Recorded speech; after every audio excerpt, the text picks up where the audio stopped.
You're both awfully quiet. Why don't I start us off with an icebreaker? Much obliged. Have either of you ever had your portrait painted? If not, I'd be glad to help. That sounds like a lovely idea. You know how to paint, then? I dabble occasionally. He's an excellent painter. Tables, chairs, people, dragons, you name it. He'll paint it for you. I'm flattered. If I ever get the chance, I'd like to give it a try myself. I'll bear that in mind. Anyway, how about you, Durin? What sort of portrait would you prefer? Oh, I'd be fine with anything. Whatever style feels best to you. Very well. Then I'll play it by ear. You can replicate any style I want? I can try. If you show me a sample, I'll do my best to match it. Thank you. In that case, I'll dig up some reference material for you.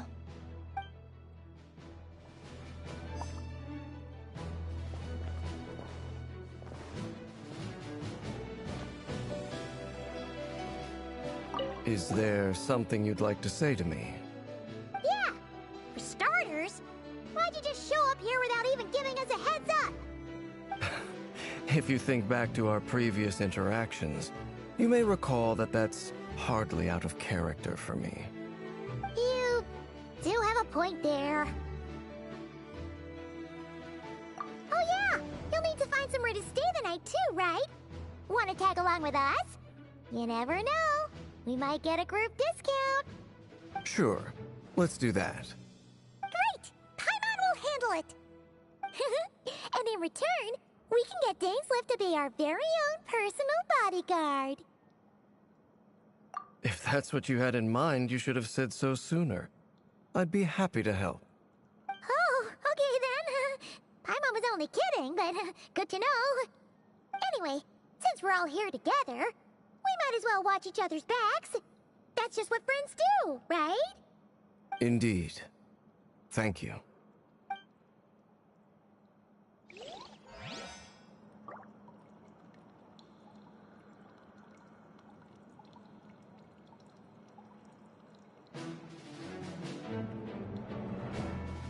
Is there something you'd like? Yeah!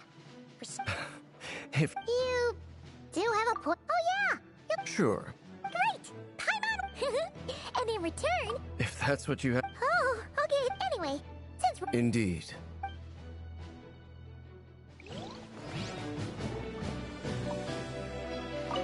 Truth be told, I can't remember the last time I was in a meeting with so many people. You're not alone there, my friend. The Lightkeepers also struggle to bring everyone together for a serious discussion. I don't doubt that. I've only ever met two Ratniki, one being you, and the other being that young guy, Itlua. Itlua is a good apple. I'll give him that. He's kind, honest, and regularly delivers supplies to my lighthouse. A true Ratnik to the core. In that sense, he puts me to shame. So you're what? A fake Ratnik? That's what it sounds like you're saying. But I get the feeling that's not quite what you meant.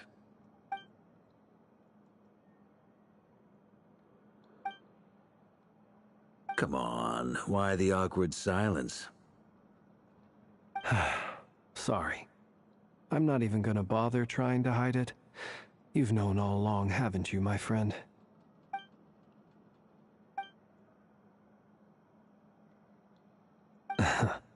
Now that was an awkward silence. Let's just keep this between ourselves. Probably best if Itlua doesn't know, huh? That goes without saying. Gotta be careful what you share with youngsters, after all. Anyone else in the know? Let me guess. The Traveler and Paimon? It's dangerous being too sharp for one's own good, you know. Then, in the name of the Animo Archon Barbatos himself, I swear, your secret's safe with me. When we went for drinks, you said that you and Barbatos were practically best buds. In the light of that claim, do you really expect me to take your oath seriously? Of course. Just as long as you don't go spreading around the fact that I'm close with Barbatos, all right? Fair enough, then. Nothing like a bit of mutual leverage to seal the bonds of friendship.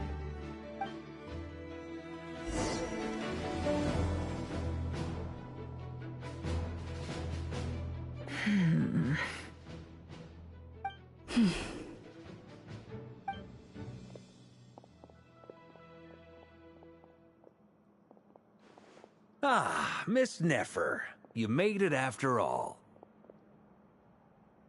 But what about Yehoda? I'm here to give you an update on how things are going on our end. Once this is over, I'll be heading straight back to continue my work.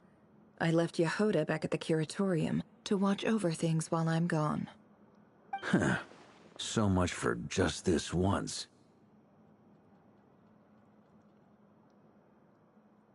Shh! Not so loud! We're on a roll here. What if she remembers and suddenly decides to back out? Did you say something, Mr. Varka? Huh? I didn't say anything. Right, Flint's? Must have been a frog. They get so noisy around here at nighttime. It's like they're putting on a concert in the background. Anyway, before we begin, there's a few introductions to make. Let me start by saying that it's an honor to be speaking before so many distinguished colleagues and collaborators. First up, we have Miss Lauma. As Moon Chanter, she's the leader of the Frost Moon Scions, a local religious community in Nodcry. Then there's Miss Nefer, boss of the Curatorium of Secrets, an intel gatherer extraordinaire. Nefer is leading the investigation into Rarer's background, assisted by Yehoda and Lauma. From the little I've heard, they're making some great progress. Over here, we have Mr. Flint's, a Ratnik and guardian of the abandoned lighthouse. In our last operation, he courageously distracted the Wild Hunt to buy time for the rest of us. For those of you who've never met, this is Mr. Albedo, a renowned alchemist and captain of the Knights of Favonius investigation team. By his side is a new face for us all, myself included, Mr. Durin, who has come to lend his aid. Next up, we have the Moon Maiden and former Fatui Harbinger, Miss Columbina. Then we have the Traveler, who's earned more titles than I could possibly hope to list out, so I'll spare you the rundown. And Paimon, the ultimate travel companion and quite possibly the best guide in all of Teyvat. Wow! That's a lot of people! Great turnout! Miss Nefer, it looks like you might have another job coming your way, so, congratulations on the booming business, I guess. You think I haven't got enough on my hands as it is? Who's looking for me now? That would be me, Miss Nefer. I have a commission for you. And you are? Who I am doesn't matter right now. What does matter is that I'd like you to gather more intelligence about the Recher of Solnari. Well, it's not as if we never take on anonymous commissions. But in your case, I'll have to decline. I'm gonna take a wild guess and say your job's probably more hassle than it's worth. Something about you seems like bad news. It's my eyes, isn't it? Conrian, I assume. And what's with the mask? Are you trying to hide your identity? In any case, the fact that you're even still alive raises an awful lot of questions for me. My name is Dainsleif. And yes, I am from Conria. As I'm sure you're aware, the Recher of Solnari's real name is Rerir. He was once an acquaintance of mine. Really? Then you must have been quite an influential figure yourself. You flatter me, but none of that matters anymore. My point was simply to clarify why I have asked Miss Nefer to investigate Rerir's background. So you're both from Conria, and it sounds like you used to be friends? What am I missing here? Surely you already know how he became one of the Five Sinners. I'll tell you everything I know. The history of Conria, the names and identities of the Five Sinners. I remember it all like it was yesterday. I have never spoken openly of this before. But the truth was exactly as people say. The 5 sinners were each driven by their own desires, and it was by playing upon these that the Abyss tempted them to their fall, tearing Khaenri'ah apart in the process. The visionary, Vedifenir, who wished to foretell the future. The wise, Horoptatyr, who sought limitless knowledge. Gold, Rhindaughter, who desired to create life. The foul, Surtalogi, who pursued supreme strength. And last, but not least, Raker of Solnari, Rerir, Ravager of the Moon. Of the 5, Rerir is the only one who remains a mystery to me. He never harbored grand ambitions, so what changed in the space of a single night? How did he come to fall like the others? In other words, you're saying that his change came as a shock to you, and you have no idea what actually happened? That's right. You mentioned how the Abyss tempted them, which led to their fall. But what did that look like in practice? And what other context can you give me about the events of that time? The more detail you can give me, the better. Strangely, now that it comes to it, I hardly know where to begin. The fateful night took place during the era of the Eclipse Dynasty. One day, my elder brother, the visionary, Vedifenir, was summoned to the palace by the Vinster King, only for the king to gouge out his eyes and cast him into the dungeons. When I came to hear of this, my fury knew no bounds. I gathered together every ally I thought I had, and together, we set a night to storm the palace and free Ved. Centuries on, the memories of that night still haunt me like a never-ending nightmare. We broke through the palace gates, just like we had planned, each striking towards our separate targets. But then, I was betrayed. Even Vedifenir, the very person I had come to rescue, abandoned me and partook of the Abyss's power. So, it's personal after all. Then tell me, Mr. Dainsleif, what price are you willing to pay? You, of all people, must know that nothing comes for free. I cannot say what price would be worthy of such a commission. But know this. Rerir was not always a madman. Believe it or not, there was a time when he was just an ordinary man, working for the Khaenri'ah Intelligence Service. Uncovering the truth of Rerir's past is the only way to unravel this mystery. But before you decide if you will accept my commission, I will tell you more about him. Enough, I hope, to help you plan your next move. Sounds pretty good to me. Feels like we just flagged down a random passerby, only to discover he's actually a master strategist who has a score to settle with our enemy.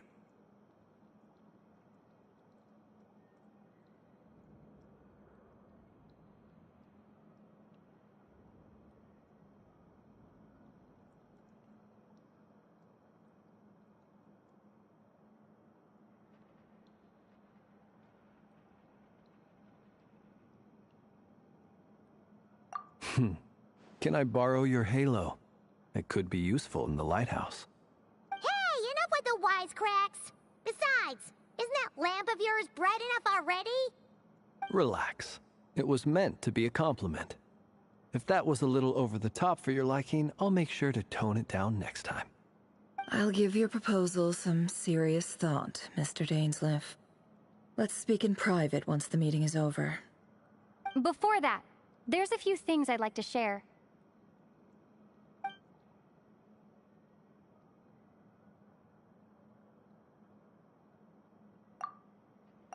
Now that we've united the hearts of the 3 moons, your power should be greatly enhanced. But it seems like that hasn't happened yet?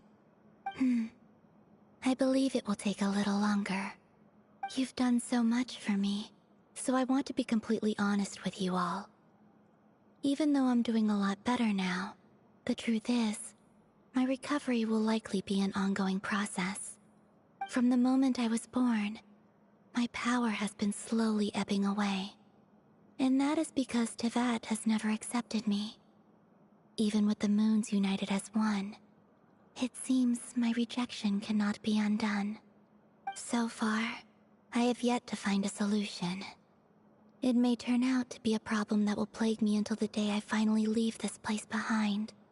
Even so, I will do everything in my power to help you drive out the Rayhir of Solnari. As Arlecchino put it, this is not about chasing the spoils of victory. It's just a gesture of heartfelt gratitude. Kutar.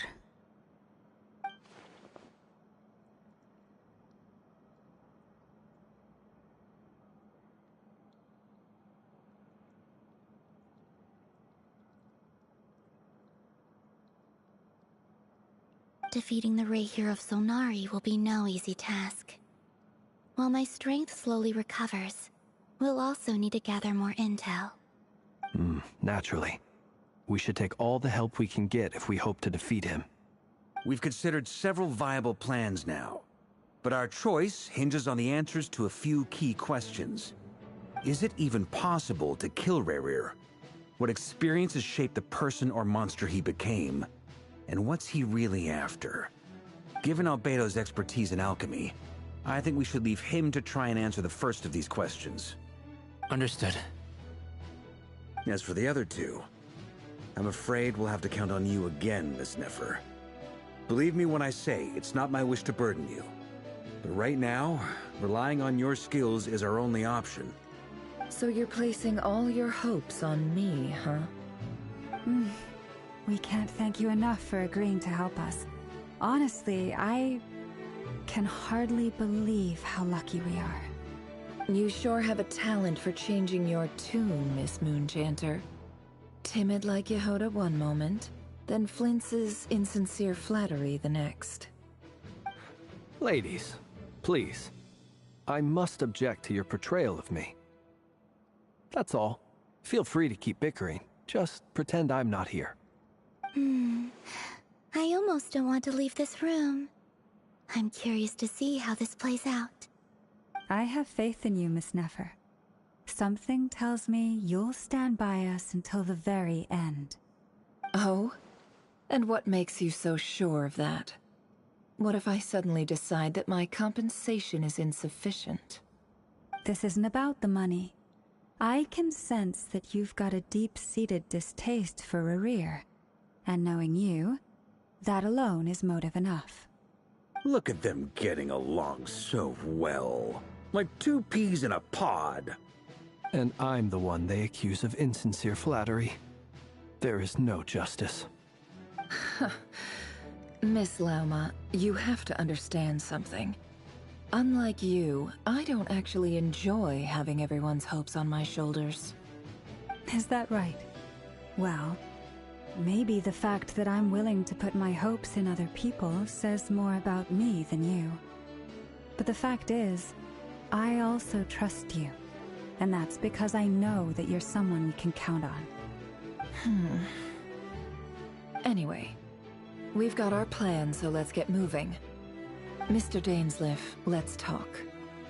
And Traveler, once we're finished, if you've nothing else planned, I'd like you to come with me. This whole experience is teaching me a lot. For instance, I now know that when other issues come up in the future, I'll have far more luck getting Lauma to convince Miss Nefer than trying to do it myself. Hate to say it, friend, but that's one of the funniest things I've heard in a while. Why? You think I've got it wrong? Quite the opposite. But what makes it so hilarious is how long it's taken you to realize.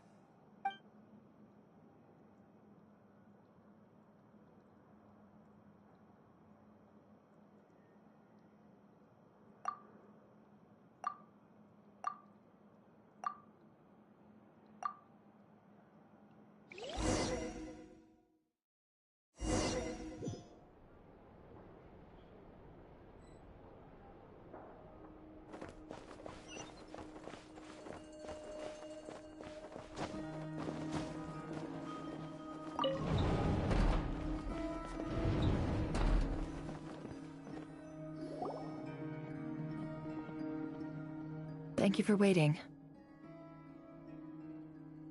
It's okay. We actually used the time to help Dainsleif get a room at the hotel. That's very considerate of you. Now, I trust you share my curiosity about Rarier's past, and you seem fairly familiar with Mr. Dainsleif already. We spoke at some length after the meeting. He was the one who suggested I should invite you to join this operation. He feels confident that these secrets will be safe with you. Dane has a lot of faith in us, that's for sure. Likewise. I appreciate that you got right on board without interrogating me about why I invited you. It shows that you trust me to explain everything in due course. That's because we know what you're capable of. We appreciate you too, Nefer. You might have been forced to help in the beginning, but this time, it was your choice. That's one way to put it. Another is this, that once a decision's been made, it's set in stone. After that, my only goal is to see it through. Alright, so here's how it is. I'm going to access Rarier's thoughts again using my confidential method. Now, I'm sure you've seen things like this before on your travels, so you're surely well aware of how dangerous it can be. The reason I've gathered you all here is to ensure my safety during the proceedings. I plan for us to enter the fragment of his consciousness together, and once inside, I will focus on searching for information. Think of this as a diving expedition into someone's brain. If I'm the diver, you are my safety equipment, tasked with keeping me alive while I'm under the surface. Once the ceremony begins, we will all be spying on privileged information. But in the interests of safety, you must remain absolutely silent at all times. We will discuss our observations after the ceremony has concluded. Lastly, any individuals of a weaker constitution are advised not to partake in the ceremony. In any case, Paimon has her own job to do, which requires staying in the room, but not joining the ceremony.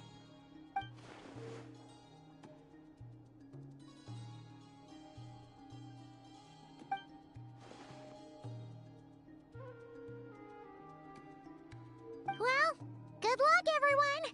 Sounds like all Paimon can do is cross her fingers and root for you guys. There's a little more to it than that. I was being serious when I said you have a job to do. While the rest of us are inside Rarier's mind, it's imperative that we have a team member on the outside. In the event that something goes wrong, you will be our first responder. I don't anticipate any issues, but the extra level of safety will be greatly appreciated. I second that. This is a dangerous operation here, and you're our whole rescue team. That's pretty much the most important job in the crew. So, Paimon's like the lifeguard? Yeah, that makes sense.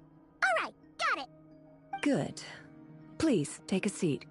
We'll get started momentarily.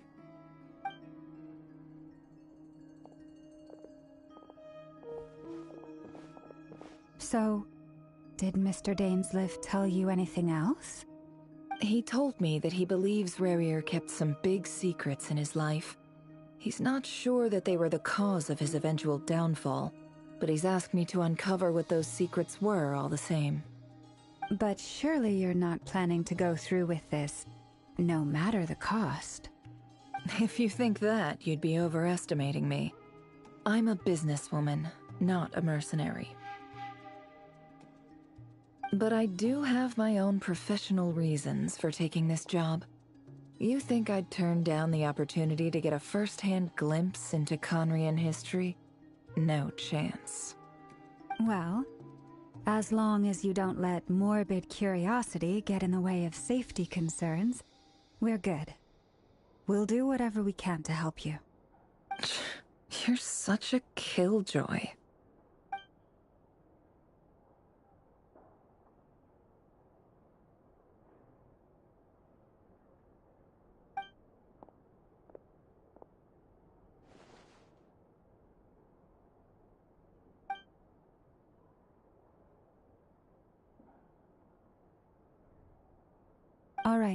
I'm good to go.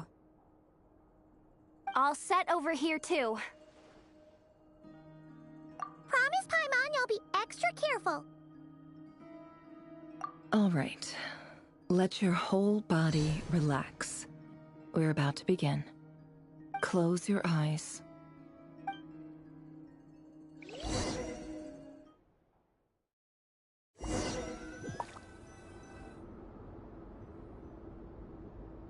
Phew.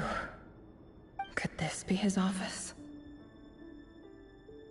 Pretty standard setup. Bookshelves, paperwork, files. According to Dainsliff, Rarier used to be an intelligence operative. Chances are there's plenty of top-secret intel stashed away in this room. Is this where you keep your secrets, Rarier? Can't say I'm not looking forward to this.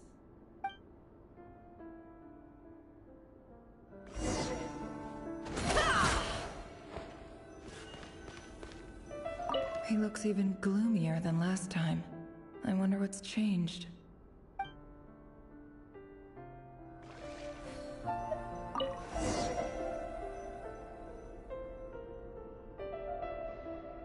Today's files are in. Time to wade through them, just like usual.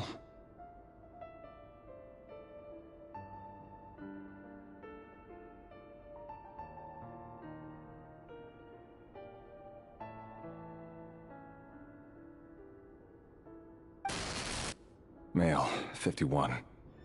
Occupation, cook. Confirmed Crimson Moon descendant.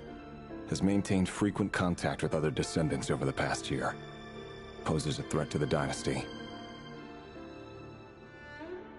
Neutralized.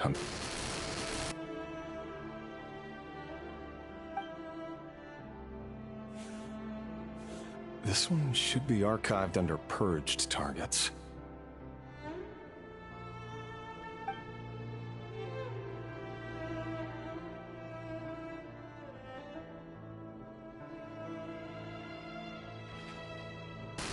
Female, 23. Occupation, office clerk. Confirmed Crimson Moon descendant. Has maintained frequent contact with other descendants over the past year. Poses a threat to the dynasty. Neutralized.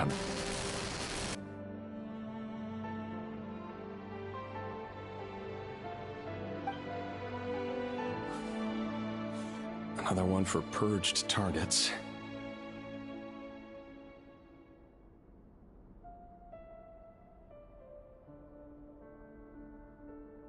Sounds like she was that other man's daughter. Never mind. What's it got to do with me?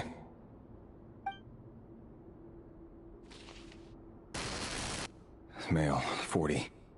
Occupation, teacher. Confirmed Crimson Moon descendant. Has been observed making contact with other descendants during the past year. Poses a threat to the dynasty. Neutralized on...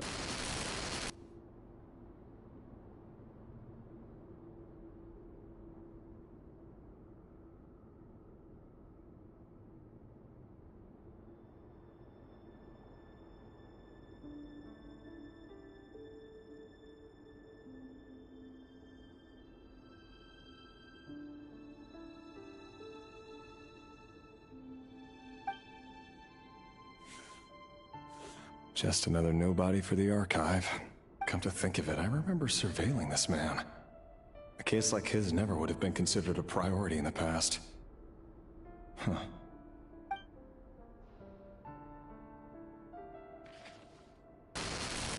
Female, 16. Occupation, none. Orphan and confirmed Crimson Moon descendant. Has been observed making contact with other descendants during the past year. Poses a threat to the dynasty. Neutralized on...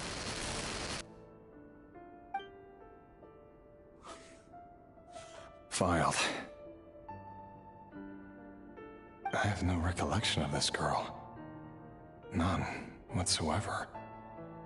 She doesn't seem to be anyone important, but then again, how many of them really are?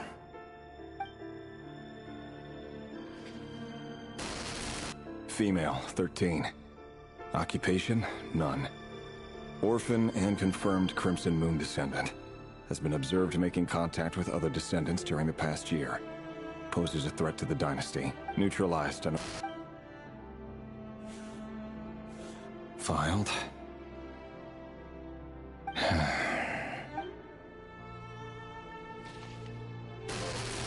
Male, 11. Occupation, none. Orphan and confirmed Crimson Moon descendant. Has not been observed making any contact with other descendants during the past year. Poses a threat to the dynasty. Neutralized.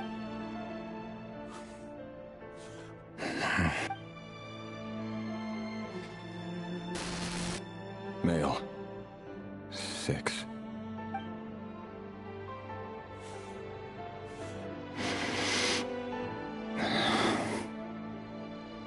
It's funny, isn't it?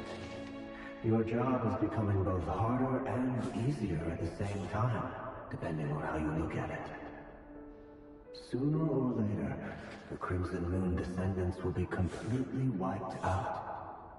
But as their numbers dwindle, they become harder and harder to track down. That's not how it is. Fortunately, however, most of the able-bodied adults have already been taken care of. The remaining weaklings will be increasingly easy to deal with. No! No. My job is to ensure the survival of the Eclipse Dynasty. And the only way to do that is by eliminating any and all potential threats. It's a perfectly legitimate line of work. Every single one of my colleagues can attest to my fairness. And if my friends were aware of the facts, I know they'd back me up too. Assuming, of course, that they were aware of all the facts.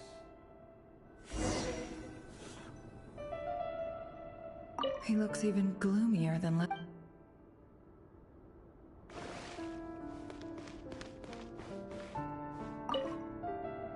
a file tucked inside a folder. The title reads, Dear Breakfast Shop Owner.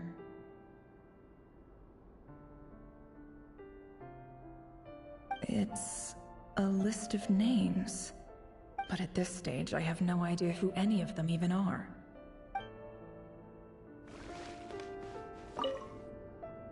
Wonder what kind of encryption technique this is. Seems like it has to be inserted into that camouflage device nearby. Aha! It's an audio recording. Please, hear me out. I can't shake this feeling that someone's been spying on our house. No, I'm not being paranoid. It's true. I saw someone dressed in all black. It was a couple of days back, but that was on another street, not near my house. I swear, I know what I saw! There's a note in the margin. Surveillance of the Runfather residence has concluded. We apprehended the target and filed the mission report last night. Could the voice in the recording belong to one of Rerir's targets?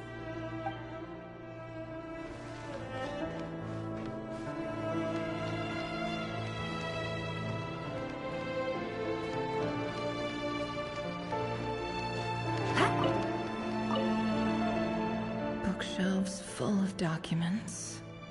Looks like these are all files, packed with the personal details of individual Conrians. The Crimson Moon dynasty preceded the Eclipse. Since Rerir worked as a secret agent during the latter, it stands to reason that he was tasked with purging remnants of the old dynasty. Yep, lines up exactly with what Dainsleif told me.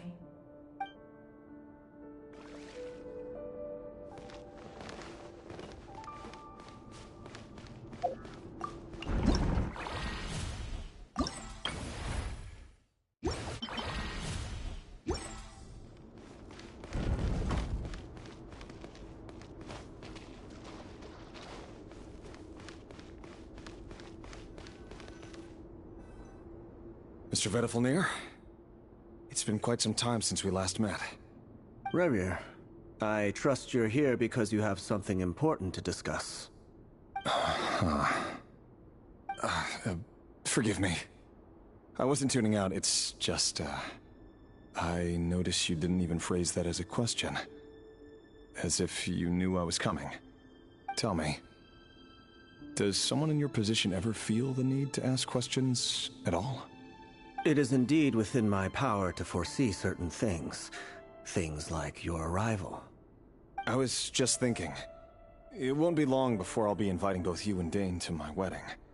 That isn't a lie, but nor is it a fact as such.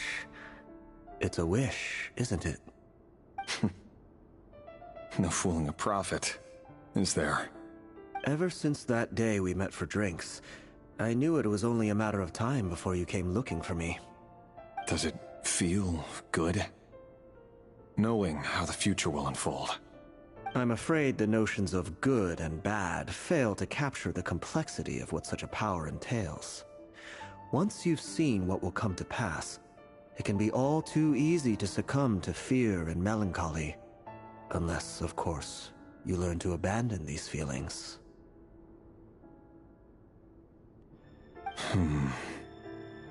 You fear my silence, and long to hear the words I left unspoken that day. That's right. You must have noticed my reluctance to broach the subject, and the reason is simple. Because the truth could never have lived up to your hopes. For both our sakes, such words are better left unsaid. The burden of prophecy was never meant for your shoulders. So who exactly do you deem worthy to hear your prophecies? None but our exalted king? Or rather, our king as he once was. You're closer to his majesty than I am. You must know better than anyone how much he's changed. You say that as though it is to my benefit. Yet precisely because of that, I dare not speak rashly. A king can turn out to be the most virtuous of rulers, or a tyrant more terrible than the most vicious of dragons. You are so wise and far-sighted, yet still you would have me live in fear of the unknown? You make a fair point. Especially given my silence alone was all it took to send you spiraling downwards. Very well then. Let me offer you some advice. And I say this not as a prophet or a visionary, but simply as the brother of your friend. For many reasons, there is very little chance of your marriage ending in happiness. If happiness is what you seek, you should find another fiancé.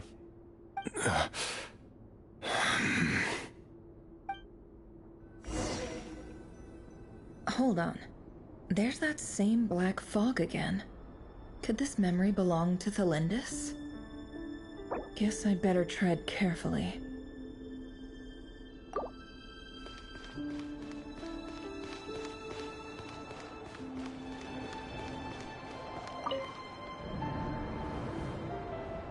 Wait. Hear me out. This time we finally got a clear look at his face, and learned his true identity. His name is Rayrir, and he claims to be one of the King's guards. What did you say? A cruel irony, isn't it? The man you're set to marry leads a double life as a brutal executioner. Why are you telling me all of this now? Simple. It's because I want you to kill him. You are the only person he would never suspect. No, absolutely not. I would never dream of doing such a despicable thing. So you'll just stand by and watch him slaughter us to the last? Do not forget that the blood of the Crimson Moon flows in your veins too. The blood of the Crimson Moon? What does that matter now? The dynasty has long been dead and gone. You think that alone is reason enough for me to throw away everything I have?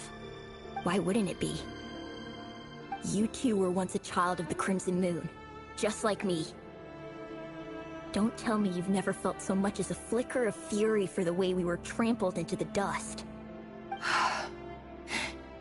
As long as you promise to abandon this pipe dream of restoring your dynasty, I can try to persuade him. Or have him persuade the Vinster King. Persuade the Vinster King? Do you even know why he's so obsessed with hunting us down? Why he keeps trying to force us to hand over our secrets? over and over again? Or why we refuse to give up on restoring the dynasty? The Vinster King. A blind fool. His eyes clouded by powers from beyond this world. A petty little man with a miser's heart. And he dares to sit upon the throne? If you can't bring yourself to do it, so be it. Just you watch. It won't be long before calamity descends upon us all. The Rayhir of Solnari. That really is quite a secret you've been keeping from me, Rerir. But who am I to talk? Am I really any better? I've kept my own past a secret this whole time, too. Love should be built on honesty. But ours was born from lies. And yet... is it really so wrong to hide things that would only make life harder? If we don't cover up the parts that no one else should see, how can we go on pretending to be normal? Vedifulnir must have known all this. And that's why he made his prophecy. In the end, nothing stays hidden forever.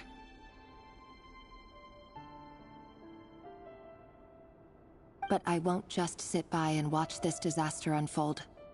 I'll do everything in my power to protect what I cannot afford to lose, no matter who I have to face.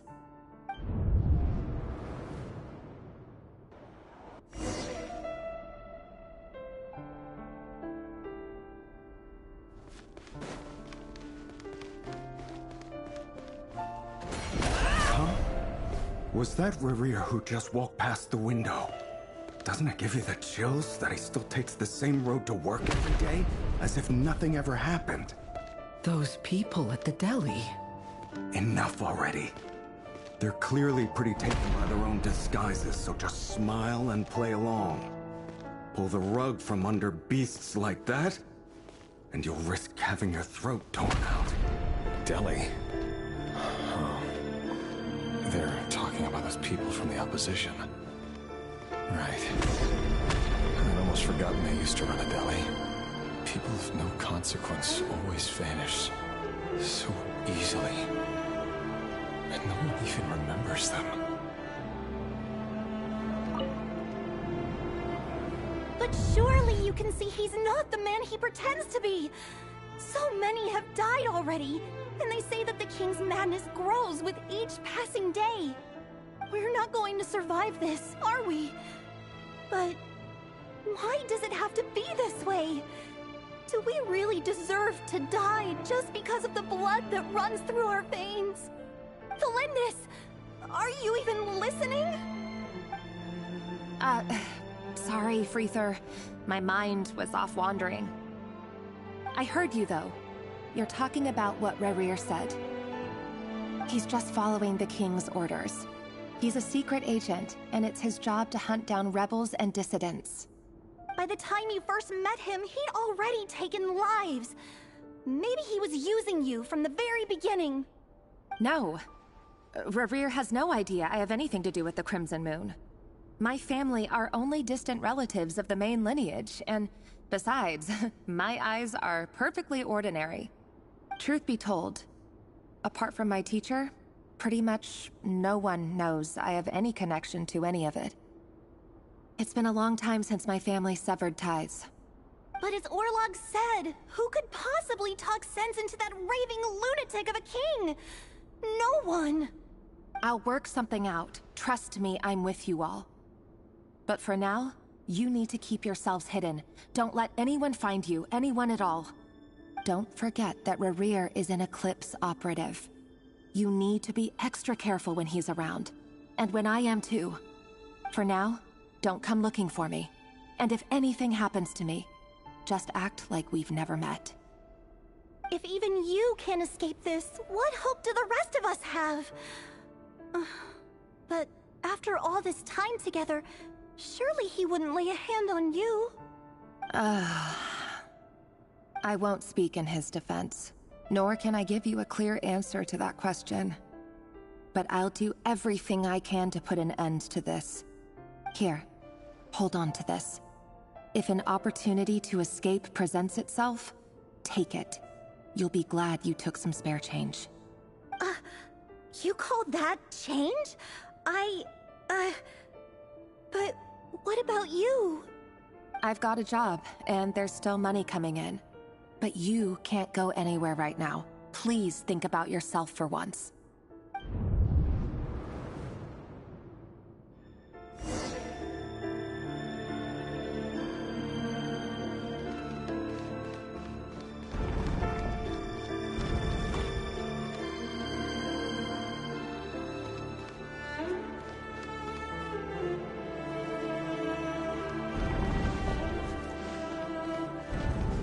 Another day, another round of assassination training.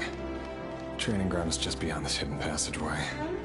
When you kill a person, doesn't it bother you when you end up covered in their blood?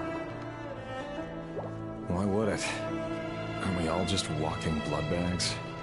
But not everyone is accustomed to hunting down others like prey. You've been a hunter for so long now, you seem to have forgotten that most people don't just go around killing one another. Leave me alone.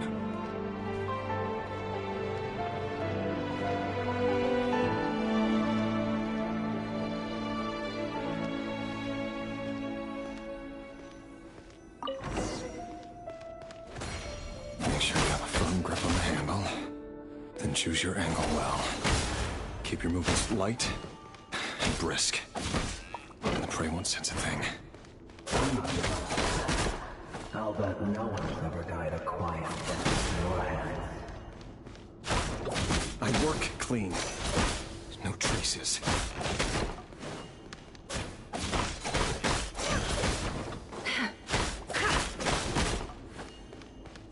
That doesn't make it over. The king just happens to need you right now. He doesn't. That won't happen. You say, ever since you fell into the spell of that power, in the beginning, you were able to take out a handful of the guilty. But now, The ones I dealt with have always been guilty. And I've carried out my work flawlessly.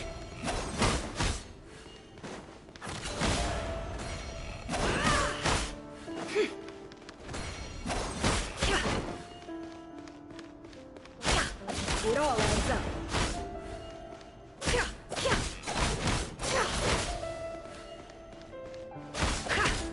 No more lies. you know why Olympus didn't accept your proposal, don't you? Was it because he didn't trust you? Or something else?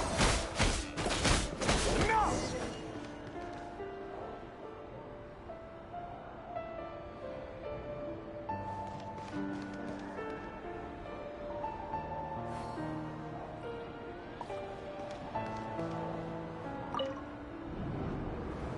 Delindis, do you still remember Orlog? Orlog. The boy who was pretending to sell flowers.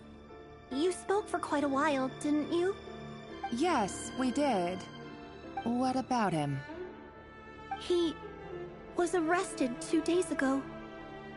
Chances are he's already dead. He... I just don't get it! After everything he's done, why do you still stand by him? Or does it mean nothing to you that people keep dying? No, that's not... Just hear me out. I need to go now, Thelindis. They're looking for us. You take care too. If you ever need a place to hide, come find us.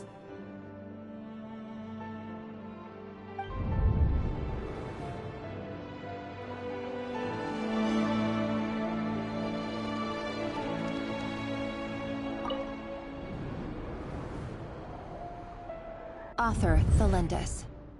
Over the course of this week, the research object was subjected to interference for a total of 47 hours for experimental purposes.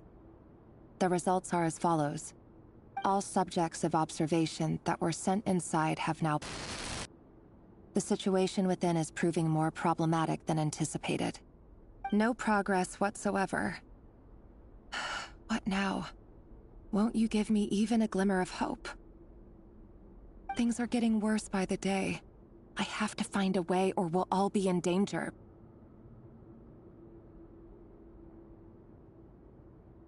But I... If all this research comes to nothing, what then?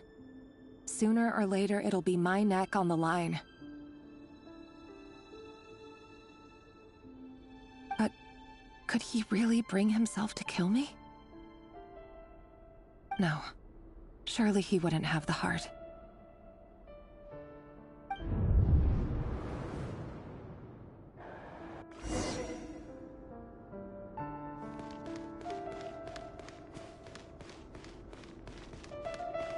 Can't hide the truth.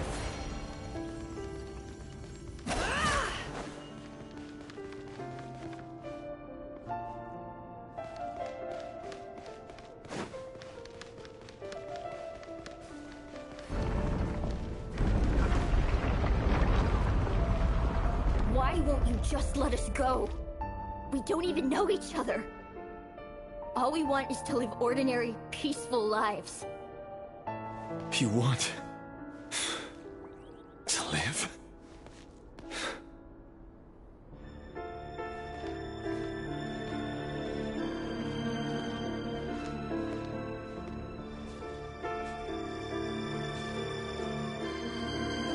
Yes.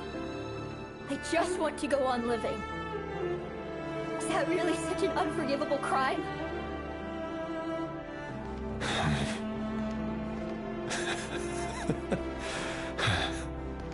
You want to go on living. I want to keep living too. To keep living forever. That's why I have no choice but to continue on the path I'm on. If only some savior would suddenly swoop down and change the way the world is. Too bad that's not going to happen. Imagine that. If there really were such a person, you and I wouldn't be standing here like this, would we?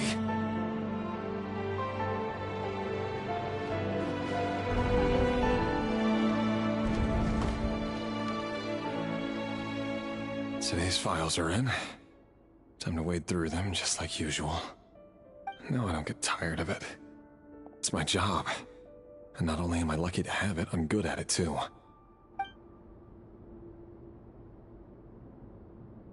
Huh. Wait. That's...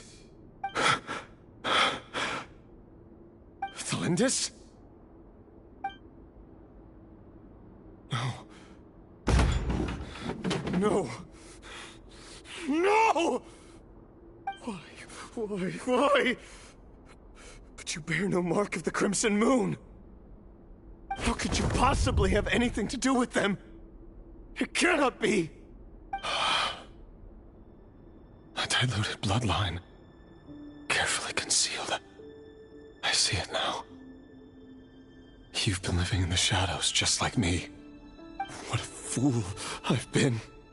Numbing myself with talk of justice. Even imagining my friends would back me up. But in the end, Irminsul.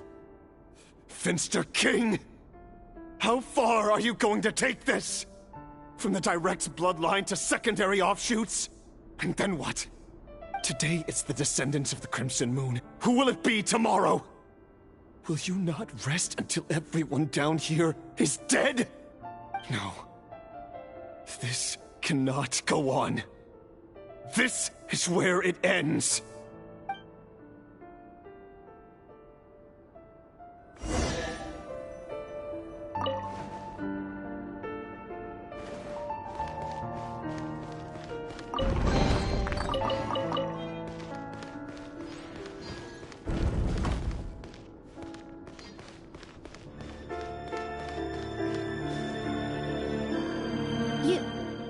You're really letting me go? I am. As long as you can guarantee that no one will find you. Don't worry, I'll be extra careful. no one will know I was here. But... what about you? Me? If you let me go, you won't be able to complete your mission, will you? Good point. In that case, maybe you should stay. No, please! I just want to see the outside world again. To... Go on living? Yes. I know you're a man of your word. So please, just let me go. If I let you leave, what will become of me? Just kidding. Go, now. But remember, don't let anyone know you were caught. We'll be seeing each other again very soon if you do. Even shadows in the dark must live by a code. But you can't save everyone. You've been whispering in my ear for days now, Vedifilnir. What are you trying to do? Break me down? I only say this because you long for an answer to your problems. Let her go, Rerir, or you risk losing everything. I will not abandon Thelindis. Then you'll need a little more vigilance and a lot more power. The world is changing, Rerir.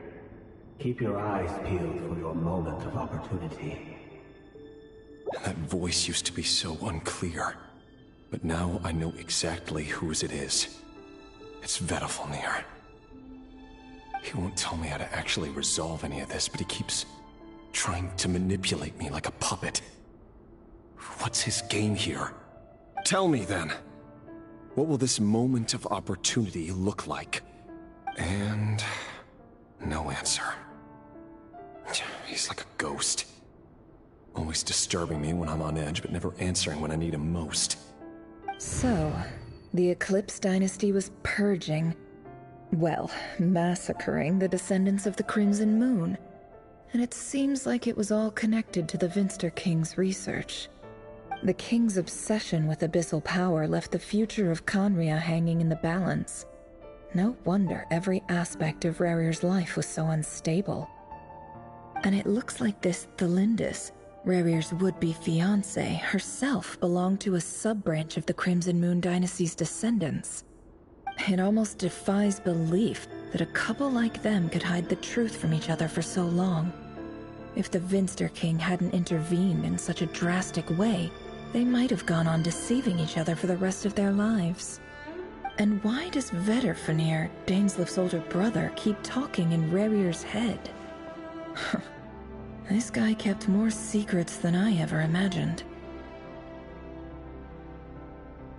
The human mind is like a vast desert of shifting sands.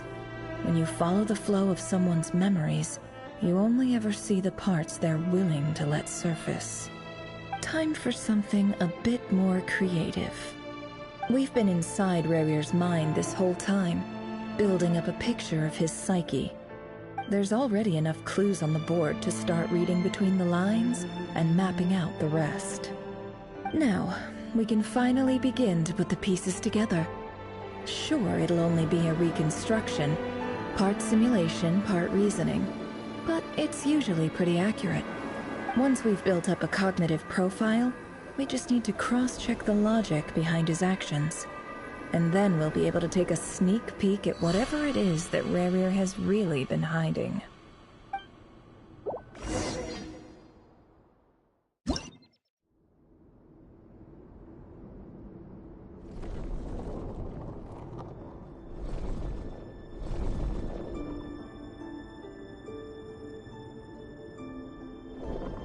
Rerir, are you there?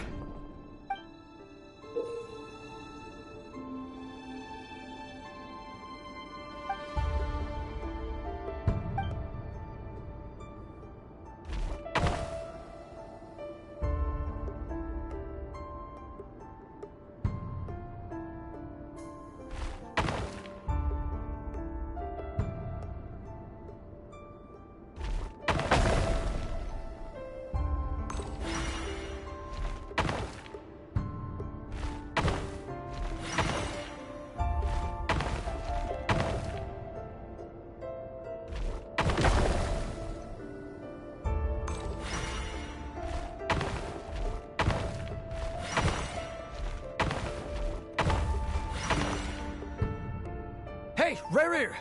Come out, it's urgent! Dane? What's wrong? Quick, come with me. I'll explain everything once we've met up with the others. Okay. I'll come. But the Lindis is still over at the Universitas. I'll need to leave her a note. All right then, but make it quick. I've never seen Dane so worked up before. Whatever this is, it must be big trouble.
Well, this is a nice change, meeting you all at this hour.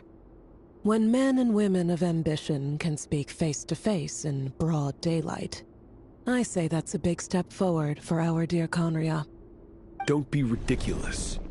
We do not fear the day. Why would we seek refuge in the night? You might ask your blade that same question. I'm told it prefers the cover of darkness. The word on the street is that Surdology only strikes when he has an unfair advantage. But that is patently false. I see you're missing an arm and a leg. Surely only a fair fight could explain that. If this is your way of offering me replacement limbs, believe me, I'll take them. Oh, we can certainly discuss that.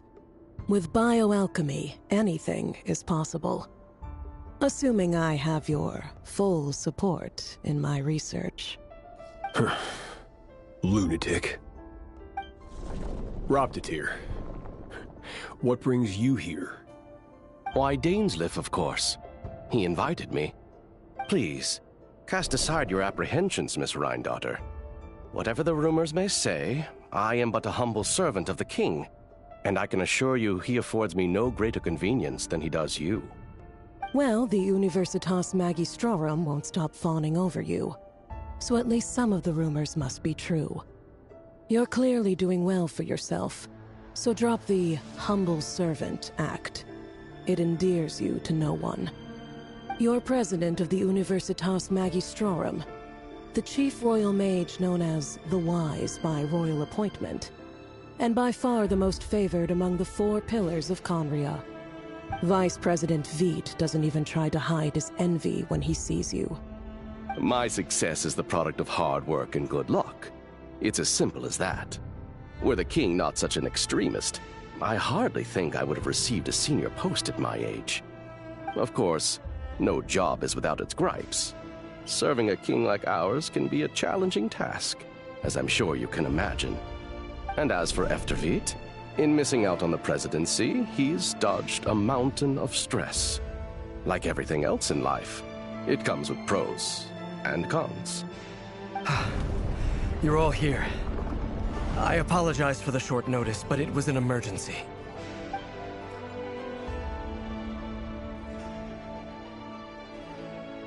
You must be Rayrir. Mr. Surdology. Yes, I handled your case file during your sentencing. Nothing personal, of course. I'm pleasantly surprised that you remember me. You're clearly a person of substance if you've been invited here. But Dainsleif, you'd better have a very good reason for convening this little gathering. It's my brother, Vedalfenir. After he spoke at the court this morning, the king was so infuriated by his words that he had him blinded in both eyes and thrown in prison. Vedifalnir in prison? Strange. I thought the king trusted him and Horoptatyr more than anyone else in the world. Does this mean the king's circle of trust just got even smaller? It has nothing to do with trust.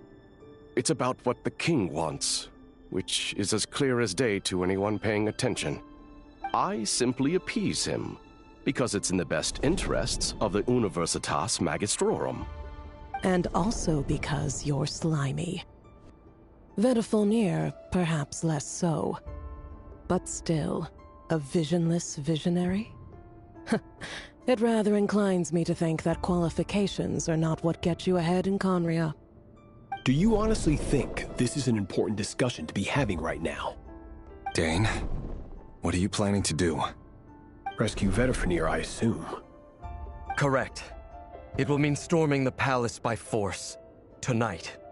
I need all of you on my side. That's far too dangerous. And don't forget, Dainsleif, you're captain of the Royal Guard. You swore an oath to the throne. Hmm? You've been planning this for a while, haven't you? I have no desire to commit treason. But whatever critique the king may have of Vedifalnir, disfiguring your most loyal subject for putting the best interests of his court and nation first, this is not the conduct of a wise ruler. My blade will force the king to see the error of his ways. So, Vedifalnir's prophecy enraged the king. I'm sure it wasn't what he wanted to hear, but if he won't take counsel even from the visionary, that is deeply troubling news. The extent of His Majesty's madness is now all too clear. The question is, how does a man like me get out of this situation unscathed? You have noble ambitions, Dane, but I'm afraid they don't do much for a guy like me. I'm not interested in saving the world. All I want is a letter of pardon. A letter of pardon? For whom? Thelindis? The chances of the Vinster King issuing a pardon for anyone connected to the Crimson Moon seem vanishingly slim.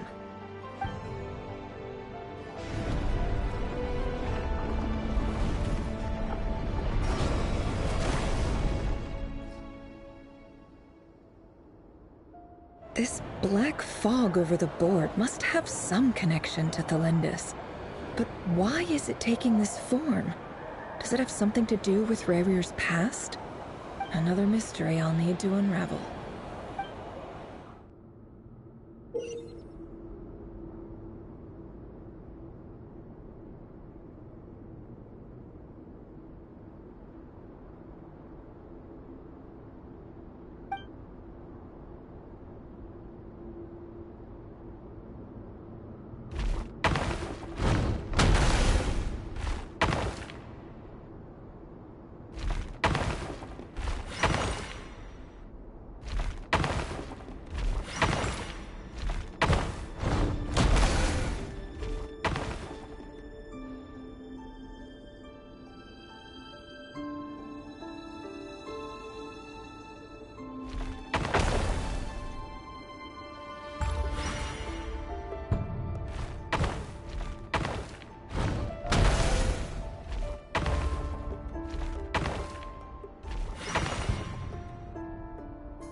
Author Thelindis. Over the course of this week, the research object was subjected to interference for a total of 60 hours for experimental purposes. The results are as follows. Research dating back to the Crimson Moon Dynasty has established 2 points regarding Moon Marrow. Firstly, its origins have something to do with a god's power. Secondly, it serves as a portal to an as-yet indeterminate location. Moon Marrow can thus be defined as a spatial gateway. However, there are a number of hurdles to overcome before we can answer the question of where it leads to. To start with, opening the gateway requires a specific power source, which the relevant literature indicates An enormous amount of power is then required to keep the gate open. Currently, the total power output of our instruments remains in the single digits. To make matters worse, I am now the only staff member remaining in the Moon Marrow lab. The Universitas Magistrorum recently decided to move most of its personnel into abyssal energy research, which has stymied all Crimson Moon-related projects. This is not a wise move. I have always maintained that placing all our hopes in a single source of power is risky, especially one as poorly understood as this. As well as making ourselves overly reliant on a single resource, we are neglecting other promising technologies. I apologize if this comes across as disrespectful. But as a Moon Marrow researcher, I desperately want to see the world beyond the Gateway. If we really made it there one day, what would we find? And how would we go about taming the unknown? My imagination is endlessly fueled by questions such as these.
This is for you. I heard you're gonna leave the city with your parents. The Lindis... Did you hear about what happened? I've heard nothing. Rerir got back very late last Friday, and he was acting a little unusual, but he slept pretty well, so I'm guessing whatever he did was a good deed. You never saw him, and I don't know what he did. And this conversation never happened. You understand? What if he finds out that you pried into his secrets? Don't be silly. I don't know what secrets he does or doesn't have. All I know is he's just a normal guy who happens to run some errands for the king. Are you scared of him? I don't know. The Rerir I know doesn't match the person you all describe. Logically, I should be scared of him. And yet, I don't want to lose him. But enough about that. You should get going, and be careful with the package I gave you. Keep it secret. Keep it safe. What's in it? A piece of the moon. All you need to know is that as long as you keep it safe, then in the future, everyone will be able to see a red moon. A red moon? You mean... our moon? That's right. Our moon. Promise me you'll look after it. I promise, the Lindis. The Crimson Moon bloodline will never die out. Its light, the color of blood, will become like a fire that flows in our veins, no matter how long it takes.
Hurry, everyone, and stick to the plan. Sir Dainsleif, what are you? Is this treason? You know what happens to those who betray the throne. Please, don't do this! It is the king himself who has betrayed the throne. He has betrayed all of Khaenri'ah. If you have any love left for justice in your heart, you should join me. It's showtime. Dane and his group will handle the troops in the palace. Then Hraptatyr and Rheindater will disarm the security measures. My job is to enter the prison and rescue Vedifalnir. Stay safe. Wish me luck. Look after my brother. Draw your blade. It is time for justice to prevail.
And the smell is abominable.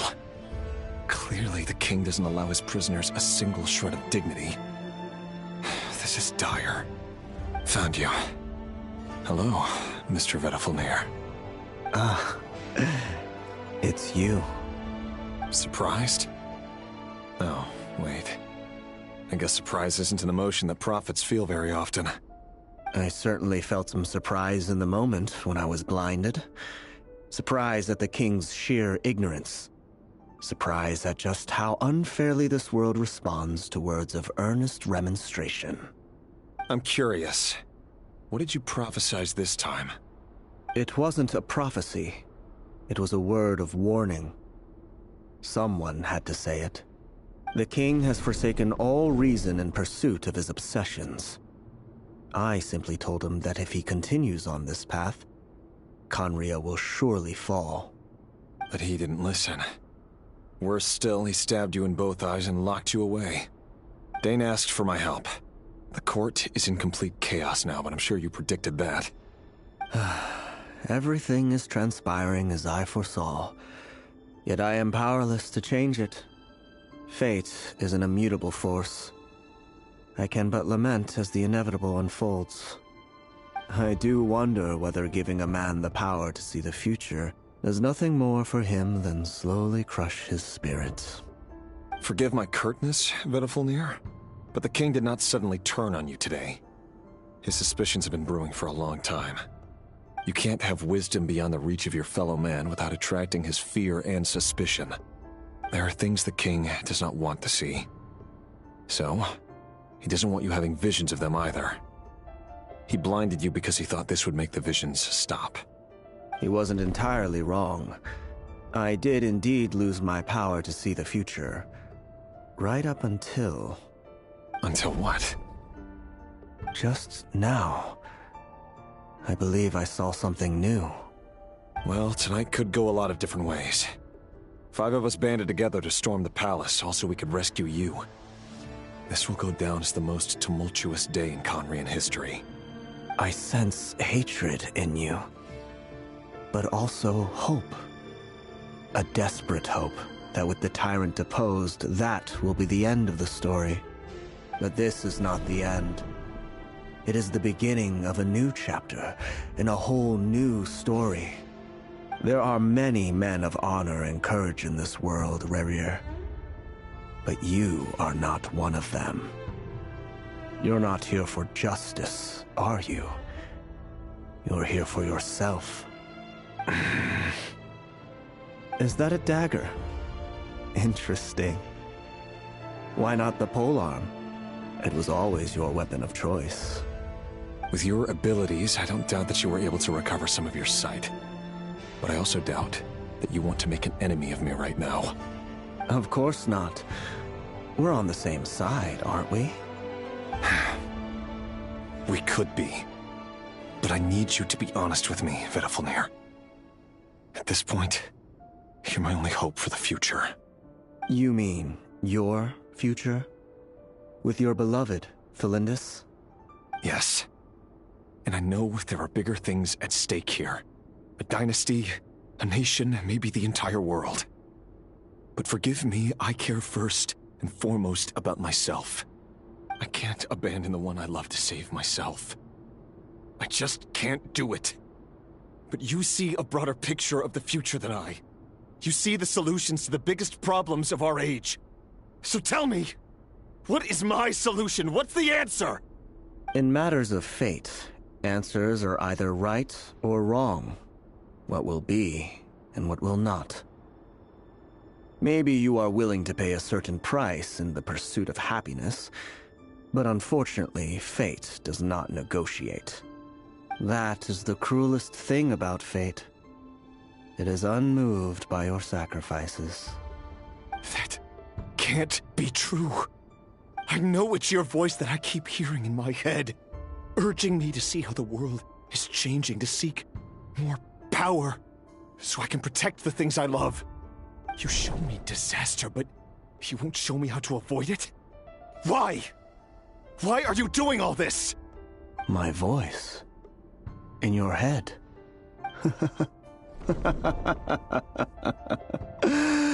So, you hear it too? The voice that steals your mind, gains your trust, and drives you crazy. It turns out that we are not so different, you and I. Vedifalnir just broke into the strangest smile I've ever seen in my life, as if he'd discovered some monumental secret. But then he suddenly switched to looking extremely weary. Very well then. My advice to you is as follows. You must persevere. Whatever trials and tribulations you may face, be steadfast in the belief that they are your path to the future. For as long as you live, your story with Felindis shall not come to an end. That is the only chance you have of fighting back against fate. It is up to you whether you believe my words. Regardless, that is all I will say on the matter. I have no right to intervene any further. I will hold you to your word. Thank you for setting me free. In return, I will tell you one more thing that you cannot afford to ignore. Just then, a strange wave of energy rippled through the city. We had no idea what it could mean. If I were you, I would head to the Universitas Magistrorum. The Universitas? Oh no! I'm sure we'll be seeing each other again very soon, Rerir. Whatever Vedifalnir said, I didn't catch it. I didn't even help him out of the prison. There was no time to lose.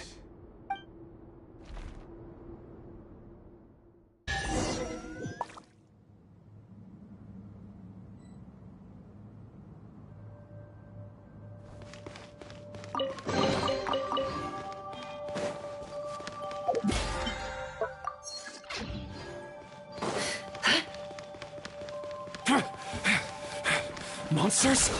Is this what my daughter's doing? By the Universitas Magistrorum. Out of my way!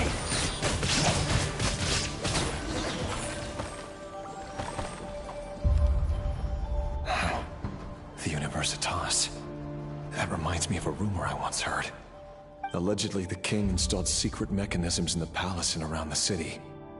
No one knows where they are or what kind of power they hold. But if they were ever gonna activate, it would probably be on a night like tonight. Help! Help! Hold on! Don't let them anywhere near you! Save me! I can't! Ah! That sounded like an explosion. So, the rumor is true? The king really went through with it? What other means does the king have at his disposal? They must run on power from the Abyss. And given it's a major center of Abyss research, anyone over at the Universitas will be in grave danger. I have to hurry!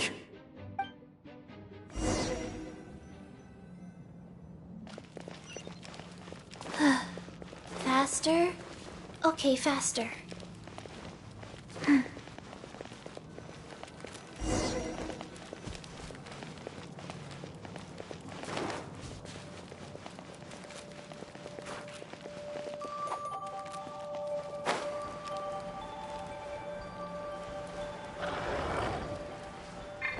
Shine down! Take! Strike a pose! Go. Fast.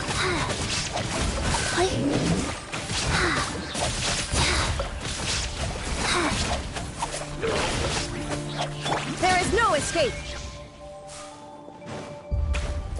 I see everything! Yoo-hoo! Torn to oblivion!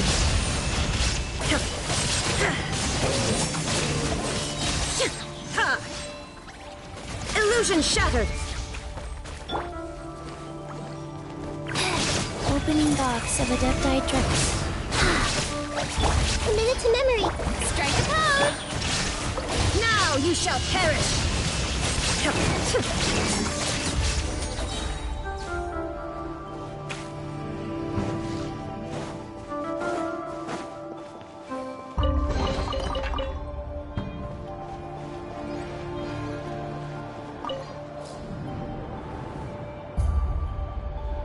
Monsters!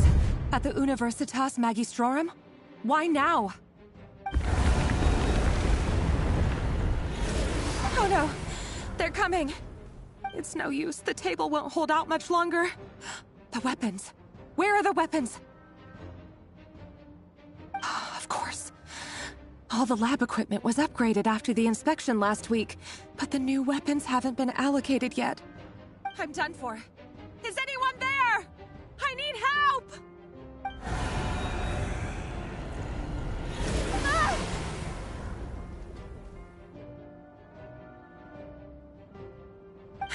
Stay back! Please stay back! Please!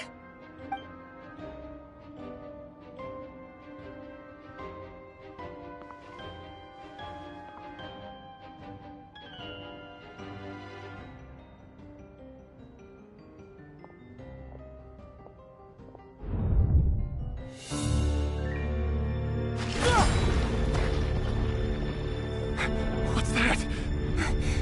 Reverie! So the rumors about your work are true. What? No! Listen, something happened at the palace tonight. We have to leave!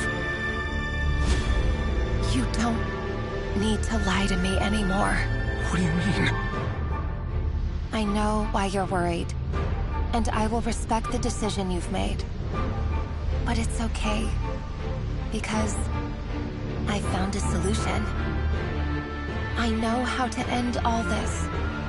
You can have it back. The normal life you so desire. But until then, I'm afraid our wedding will have to wait. Felindus? No, don't do it! Felindus! Felindus!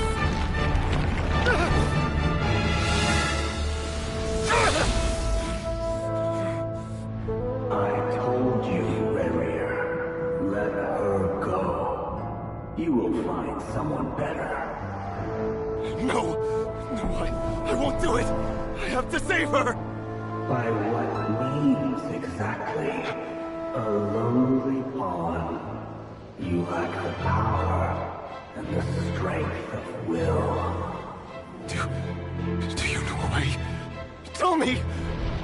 Come to the palace. Join us.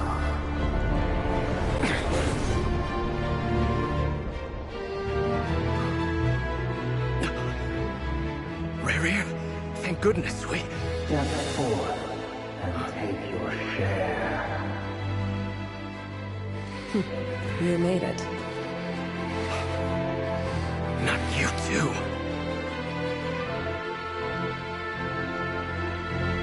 Hatred or grief, despair, desire.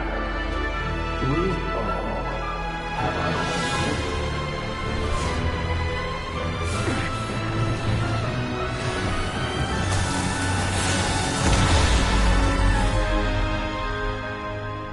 Rerir. Rerir. Lindis? Were you daydreaming?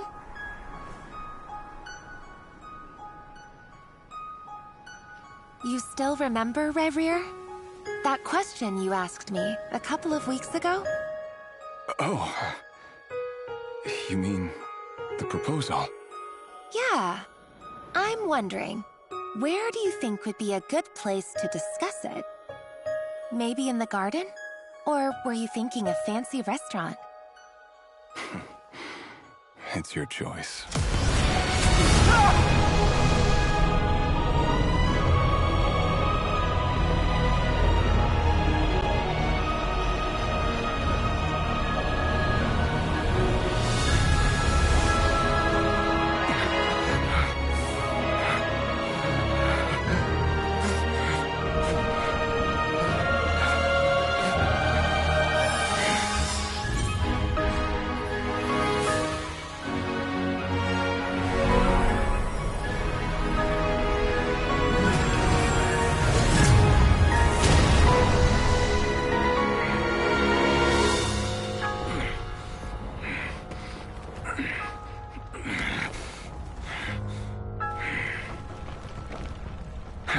Find you.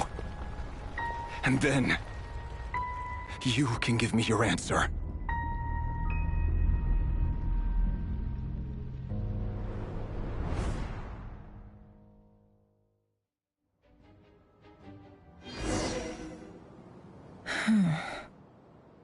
So that's how the Raker of Solnari was born.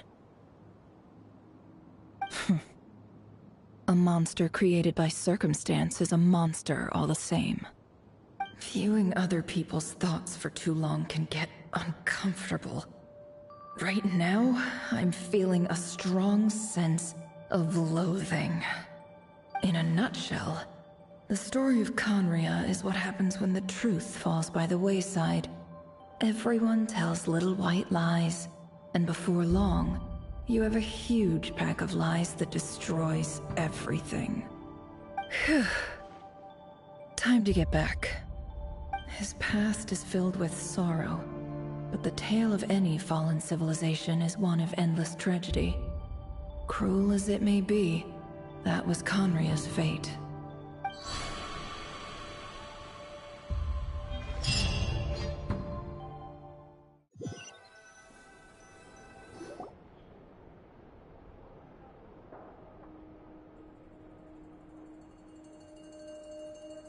Everyone, I'm back. Can I get a standing ovation? Never! How are you holding up? Feeling okay? She's fine. Boss is a pro. Yes, I'm fine. You will have seen the events of Rerir's life through my thoughts. It's now clear that he is just a regular nobody, driven by personal tragedy, as he said himself. I mostly agree. There's only so much we can know about him from his memories alone, but they did give us a clear glimpse into his life in Khaenri'ah. However, I would not consider Rerir to be a nobody. He was deeply involved in the events of that era. Yet, when the catastrophe of a generation strikes, nobody is safe. Sounds to me like you're speaking in riddles again. Is this you urging me not to abandon the people of Nodcry in their hour of need? That's not what I meant. Although I do hope you choose to remain a part of the plan. Without you, the mission ahead will be all but impossible. Then try to remember that I respond better to the carrot than the stick. And I don't appreciate being bossed around. Now, as for you, Missy, you were excellent. You stuck to the rules of the ceremony and kept your mouth shut the entire time. Bravo. Cool! So, can you fill me in on the deets now? Most of what I saw went right over my head. Patience. You'll hear the whole story, don't you worry. But let's meet up with the others first. It will save me narrating it twice. Yehoda? Yes, boss! Let me get that door for ya. That's more like it. For a moment there, I was worried you'd forgotten about the first clause of your employment contract. Forgive my curiosity, but what does the first clause say? It says I gotta do the annoying stuff that boss is too lazy to do for herself. Like opening the door, pouring the tea, yada yada. Is that right? If something is in the contract, it's because she willingly agreed to it. Rest assured that the Curatorium abides by the very strictest of labor policies. You don't seriously think I'm cruel enough to treat her like my slave? In any case, I've hardly shied away from my share of the work today. Hope I don't catch Flintz and Varka lounging about in their chairs, enjoying a leisurely cup of tea. There's nothing I dislike more than other people enjoying themselves while I'm hard at work.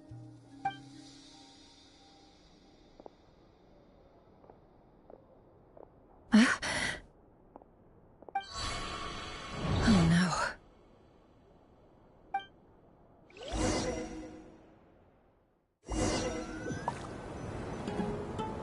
Sorry to disturb you, but we seem to have run into some trouble. Evidently so. Don't worry, I'm not about to leave you to fend for yourselves. I'm not that kind of boss. And it would go against the Curatorium's labor policy. I'm sorry? What did you hear me say? I wasn't talking about labor policy. Wait. How long have I been standing here? Not long. You just appeared by the door a moment ago.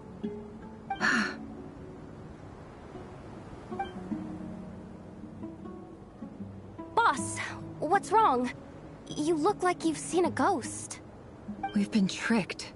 We never left at all. Somehow I hallucinated that whole scene back inside the office. Hallucinated? But how? How indeed. This place should heed my will alone. All thoughts and actions that occur in here are just a result of pawns moving across the chessboard in a carefully calculated manner. And nobody has access to this chess set but me. So you control everything in here? More or less. But yes, it's a special technique of mine. Has anything like this ever happened before? Only once. It was the first time I used the chess set. Is there any similarity between what happened then and what's happening now? I suppose my thoughts are a little turbulent, which was also the case my first time. Is there anything I can do to help? The first clause of your contract clearly states that I only need your help with things that I'm too lazy to do myself. Meaning, you're not feeling lazy right now? Meaning, this is not something Yehoda can help with. The chess set is a personal treasure that I alone understand. I must be the one to find our way out of here. Boss, it's fine. Really. Let me do something useful. Oh, listen to you. Whatever would I do without you, Yehoda? What? Really? Yes, really. Where would I ever find another employee as obedient and servile as you? God forbid anything ever happens to you. Oh, okay. Well, anyway, I was thinking of fetching some water. There's gotta be a source around here somewhere. I suggest everyone finds someplace comfortable to take a rest. We gotta conserve our energy. Even though all this chess malarkey doesn't exist in a physical sense, mentally speaking, it's all real. And so is our tiredness and fatigue. You don't want to dismiss mental fatigue. Just because it isn't physical doesn't mean it's any less serious. But anyway, I got your backs, so don't worry about a thing. Don't I have the best employees? Jealous much? If we can find a suitable time, I'd love to borrow Yehoda for a day to help out at the Frostmoon Scions. Would you be amenable to that, Boss Nefer? Oh, Lauma. Have I ever told you just how pretty you are? Beauty runs from the tips of your antlers to the depths of your imagination. Time to rally, everyone. Follow me. As we continue our journey, the same rules will apply. That means stay focused and no talking no matter what we encounter. And don't disturb the chess pieces. You have my word that I will get us all out of here.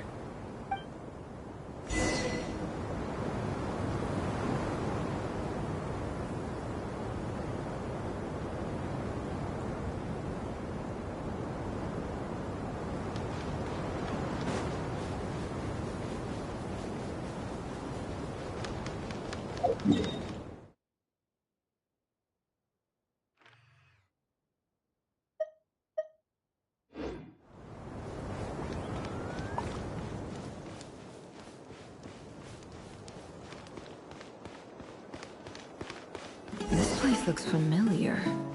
That's not a good sign. There's someone up ahead. I wasn't expecting visitors at this hour. Wait, is that? Oh, it's him. There you are! Sinue's been looking for you all day. I think he has some news for you. Oh yeah? What were you doing just now, Uncle Retinue? Hiding away some more loose change? I know I saw some Mora. What do you mean loose change? Oh, come on, I'm too old for this. Just pretend you saw nothing.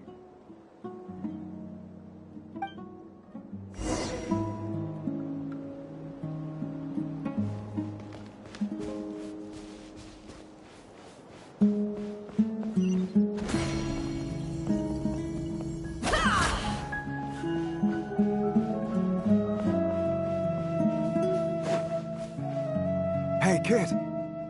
Mind telling me what Sinuhe's been up to recently? I'm trying to get in his good books and I need a way in. Get in his good books? Why? What do you want with my dad, Uncle Apepi? I've written a new song. I was hoping to showcase it at the next festival, but I'll need his approval. A new song, huh? I'd love to stay and listen, but unfortunately, Uncle Retinue says my dad's looking for me. Well, there's plenty of time and I'm not going anywhere. See that pile of stones? I'll be sitting there warming up my vocal cords. Come find me when you're done. Pile of stones. Got it.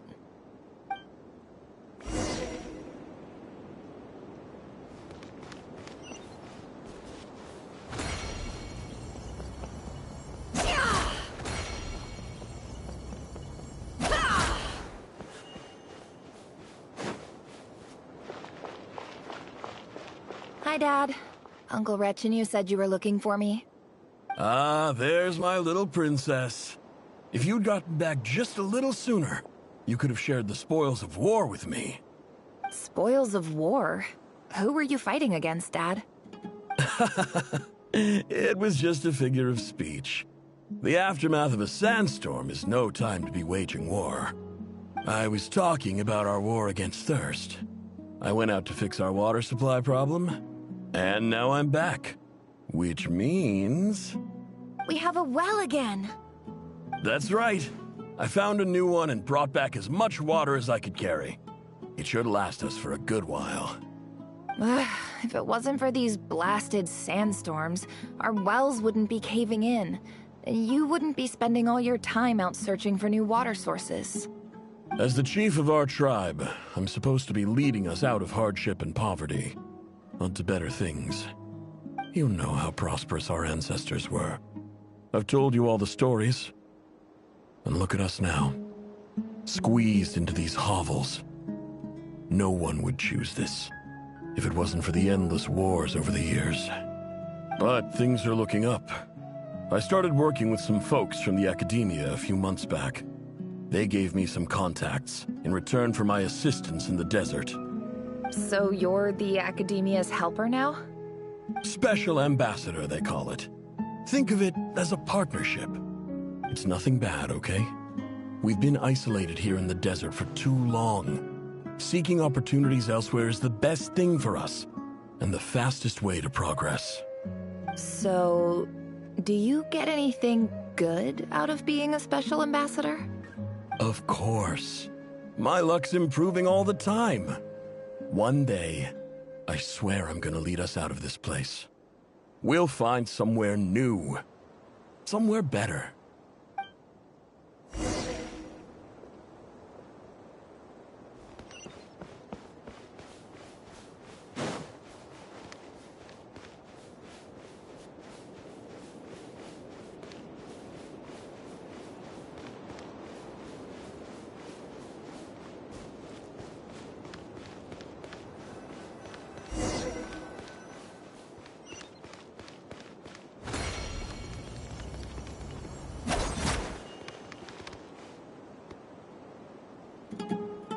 That's our well, and you know it. You stole from us.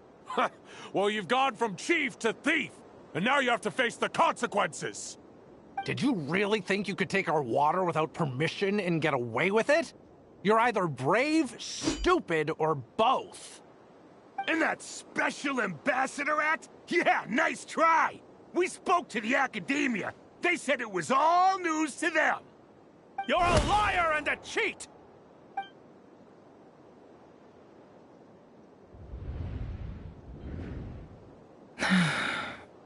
I heard Yehuda gasp, but I don't blame her. Most people are terrified by the sight of blood. Corpses strewn across the ground. The wounds are clearly from scimitars and daggers. The desert dwellers' weapons of choice. There's a handwritten note on the ground. Let's see what it says. Halil, this is Sinuhe, chief of the Shimti tribe. Surely you remember me. I was the one who helped you and your colleagues avoid the quicksand in the desert. This is my second time writing to you. I assume my last letter must have gotten lost in the mail, as I didn't receive a reply. I hope this one makes it to you safely. I'm writing to you because I need some help. That sandstorm the other day completely blocked up our well, forcing me to look for another water source in Iab and Unut territory. It was a matter of survival. Praise the gods. The well of the Iab tribe was intact. It was my last resort. I drew what water I could and left, but not without being spotted. I fear they will retaliate. You told me to write to you if I ever needed help. You said you'd be my ally in the academia. I urgently need you to formally recognize my title of Special Ambassador and send some of your people to assist me for a few days. It's the only way I can convince them that this was the Academia's decision and prevent them from retaliating. This is an emergency. Please send help as soon as possible. Looks like this letter never got sent.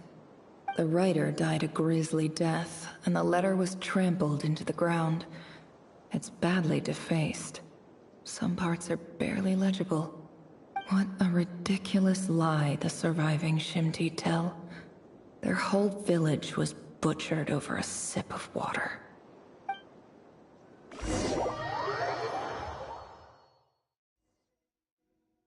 Ah, officer. Welcome. Welcome to our humble village. I thought you would at least have the courtesy to provide some respectable libations. This is the finest wine Aru village has to offer. I promise.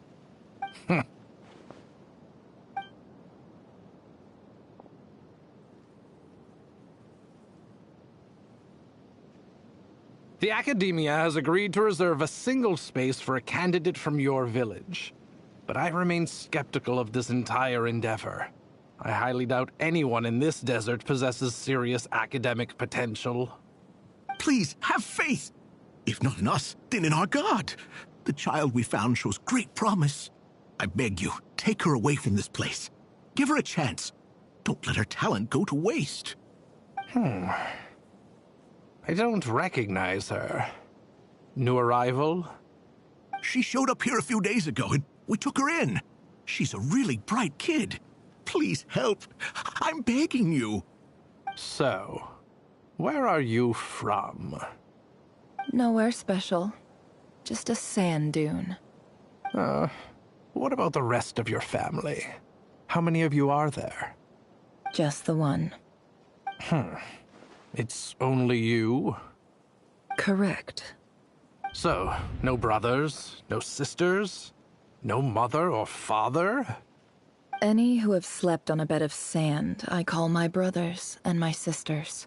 Apart from that, I have no family. All right. Get over here. Sign your name on the form.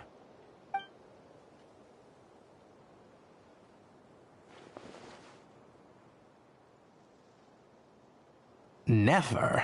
You're rather fair-skinned for a desert dweller.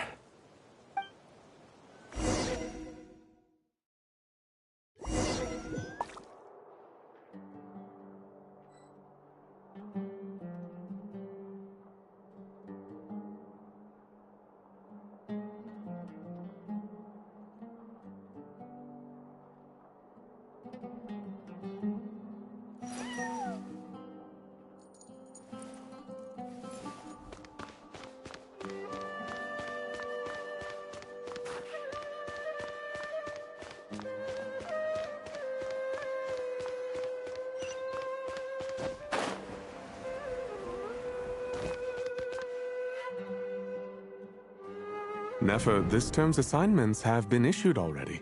Please read through the materials thoroughly, conduct your own additional research, and then write an essay on the topic.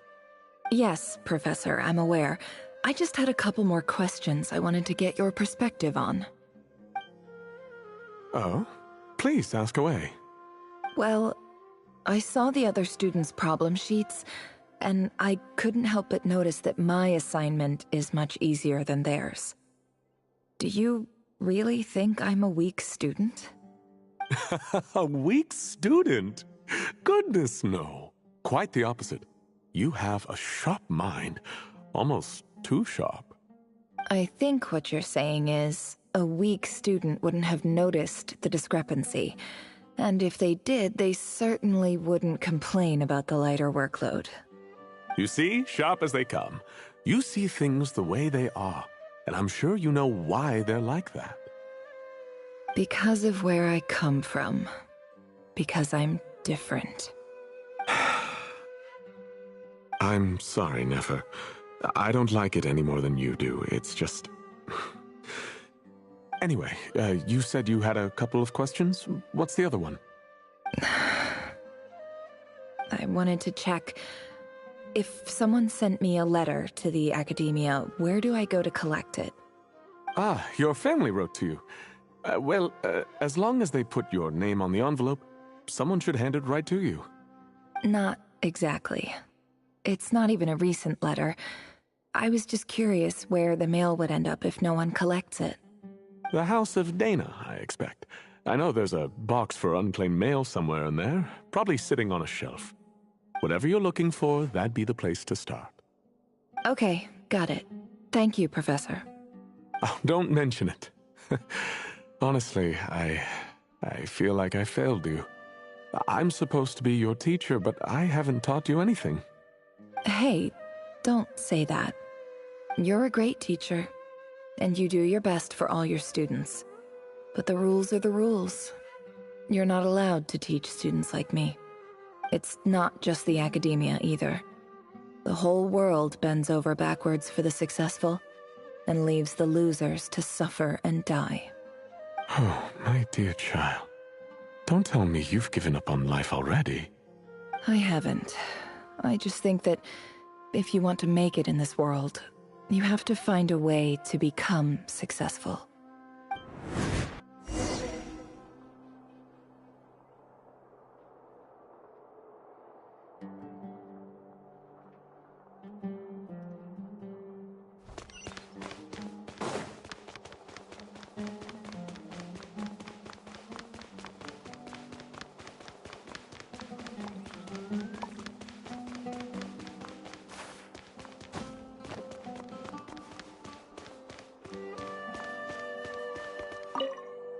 This must be it.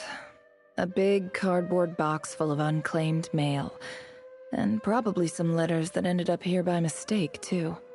Let's take a look.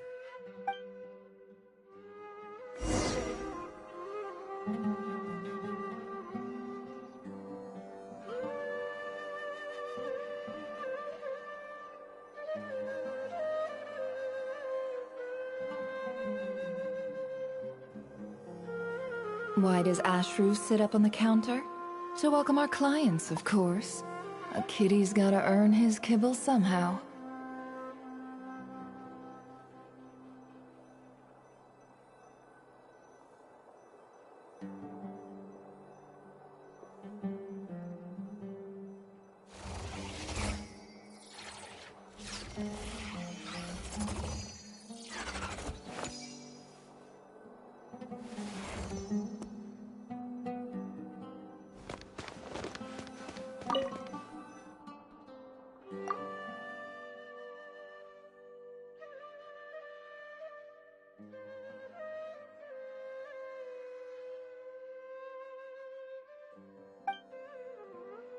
A dilapidation survey from Port Ormos. Looks like it's from a Corps of 30 representative. What a strange thought. A bunch of mercs losing sleep over rundown buildings. This one was never even opened. I guess the recipient didn't care what the Corps of 30 had to say about anything. Who was it addressed to? I don't recognize the name, but it must have been a Kshahrewar professor.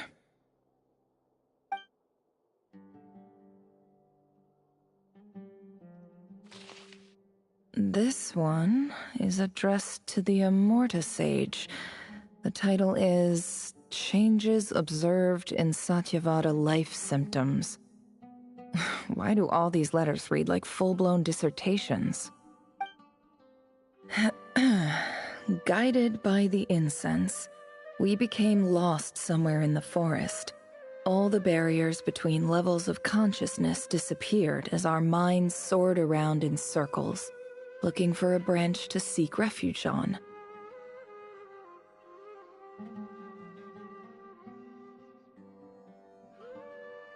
In clinical terms, these symptoms fit the description of incense poisoning. The Immorta Darshan strictly prohibits the use of hallucinogenic substances, but I believe there are still people getting away with it.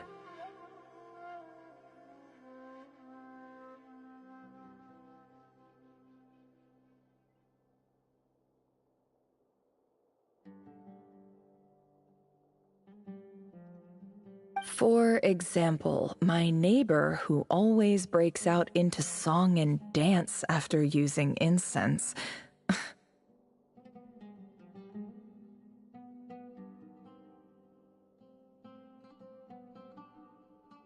This seems like something the academia would want to know about. Why wasn't it collected? Wait, what's this written on the back? It's so small. The note says, the sender authored this letter while under the influence of mushrooms. I would send it back, but no return address was provided. Stamped by the Grand Conservator of the House of Dana.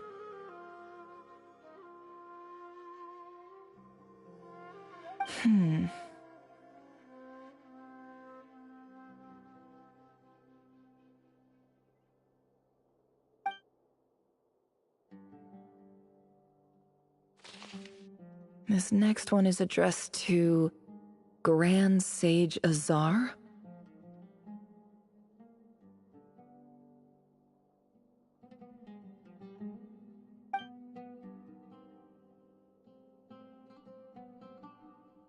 A few words of protest regarding recent changes in Sumeru's educational policy.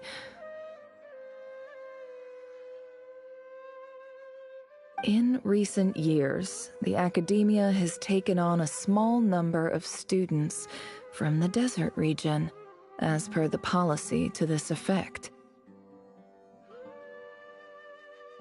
However, it appears to me that these students have not, in fact, been provided with educational opportunities that are, in any meaningful sense, equal to those enjoyed by their peers. As well as receiving dumbed-down assignments and perfunctory tutoring, they do not even have full access to the Akasha system.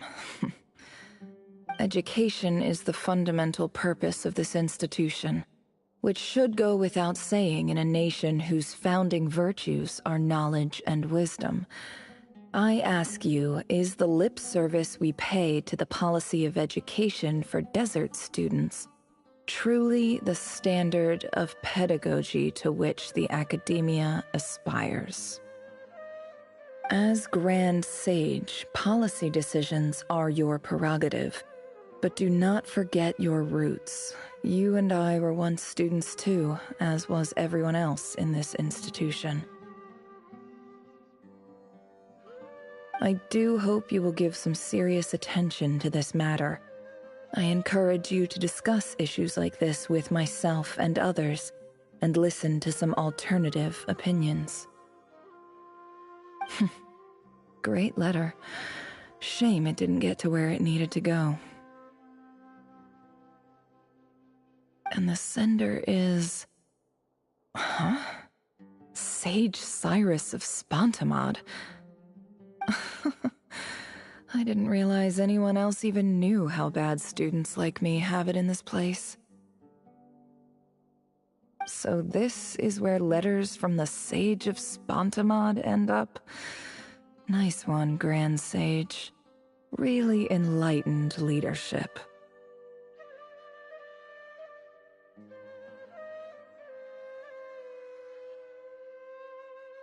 Whatever. This isn't what I came here for. Moving on.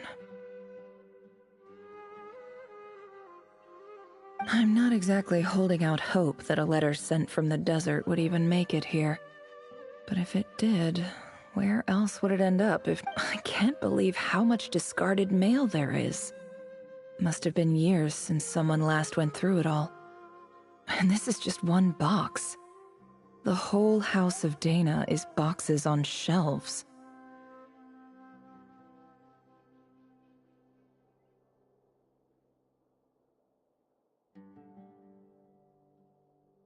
I don't believe for 1 second that any human being has sat down and read through all the documents in this place.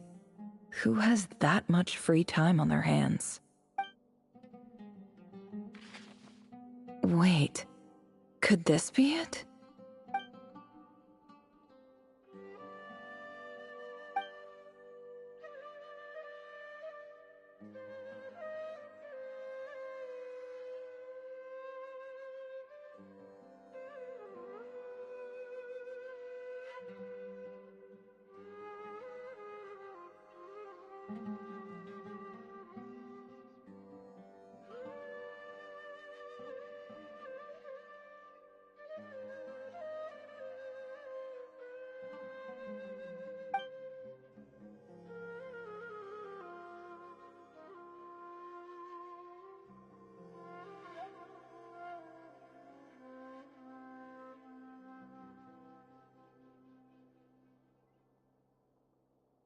Greetings, Halil. My name is Sinuhe, chief of the Shimti tribe. I was the one who came to you and your colleague Zaid when you ran into trouble in the Great Red Sand. I don't know how well you remember it now, but I brought you to safety and gave you some water and other supplies. You seemed very pleased and told me your name. In my tribe, learning a person's true name is serious business. And I therefore see you all as friends. You were kind enough to leave your contact details, so we could stay in touch. The Shimti tribe lives a harsh, nomadic existence in the desert. You were sympathetic towards my plight, promising to make me a special ambassador of the Academia and help us find a way to make a better living. This brings me to my reason for writing. Our tribe has fallen on particularly hard times, and I would like to ask for your assistance. There was a terrible sandstorm a few days ago, which blocked up the well in our land. To ensure my people's survival, I had no choice but to venture into Iyab and Unut territory in search of an alternate water source. The Iyab and Unut are descended from the Thamudians, while we trace our ancestry to Tulatala. We worship the Lord of Flowers and have had relatively good relations with our fellow tribes up until now. I found a well belonging to the Iyab tribe. They declined to help us, but I really had no other option. So I took some water to keep me and my tribe alive. My actions are certain to incur their wrath. When we met, you assured me that you would be my ally in the Academia. I would like to take you up on that offer, because I really need your help. I wonder if you could send an Academia representative to meet with me. That aside, the last time you were here, you mentioned that the Academia had started accepting students from the desert, and I told you a little about my daughter, Nefer. We have next to no resources here in the desert, and my power and influence are limited. Would you consider enrolling my daughter at the Academia? She is a smart girl. I know she won't disappoint you. From the outset, the Academia never took you seriously. Those things they promised were just empty words. I doubt they even remember the name Sinuhe. And you were so emphatic that your luck had finally changed for the better. You swore you'd lead us to a better place one day. You spoke with such conviction, like you were the most powerful chief in the whole desert. You liar. You lied about everything. You promised the world and delivered on none of it. And who fell for it? Just me, by the looks of it. Despite your best efforts. Which makes you a pathetic liar. You weren't even any good at it. I think I'll take over from here. Let me show you how it's done.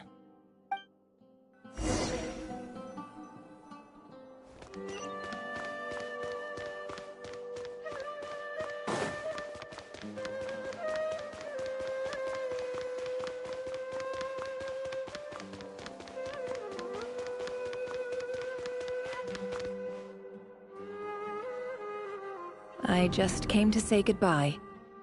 Thanks for everything you've done for me in my time here. Nefer? You packed your bags. Where are you going? I'm quitting. Something's come up in my hometown. Gonna head back and deal with it. Huh? But this was a hard-won opportunity for you. You know that better than I do. It was. But it doesn't matter. I have more important things to deal with, and they can't wait. Oh, and I didn't want to overfill my bags, so I left some incense on your desk.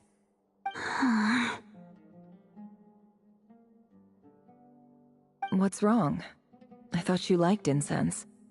Although, I did read somewhere in the House of Dana that it has hallucinogenic effects. Don't use it all at once, all right?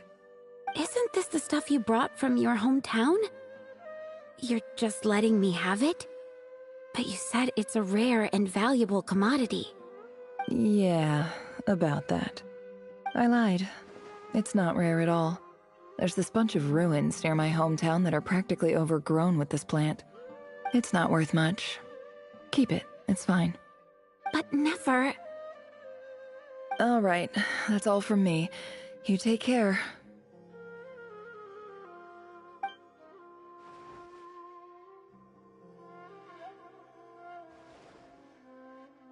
Don't forget me, okay? I mean, we're more than just classmates, right? We're friends. Yeah. I'll remember you. I lied again. That incense is worth a fortune, and it's a rare find even in those ruins. And as for remembering her, I have far too much to do when I get back. No time to reminisce. I'll be lucky if I even make it through this alive. But either way, I expect I'll forget you pretty quickly.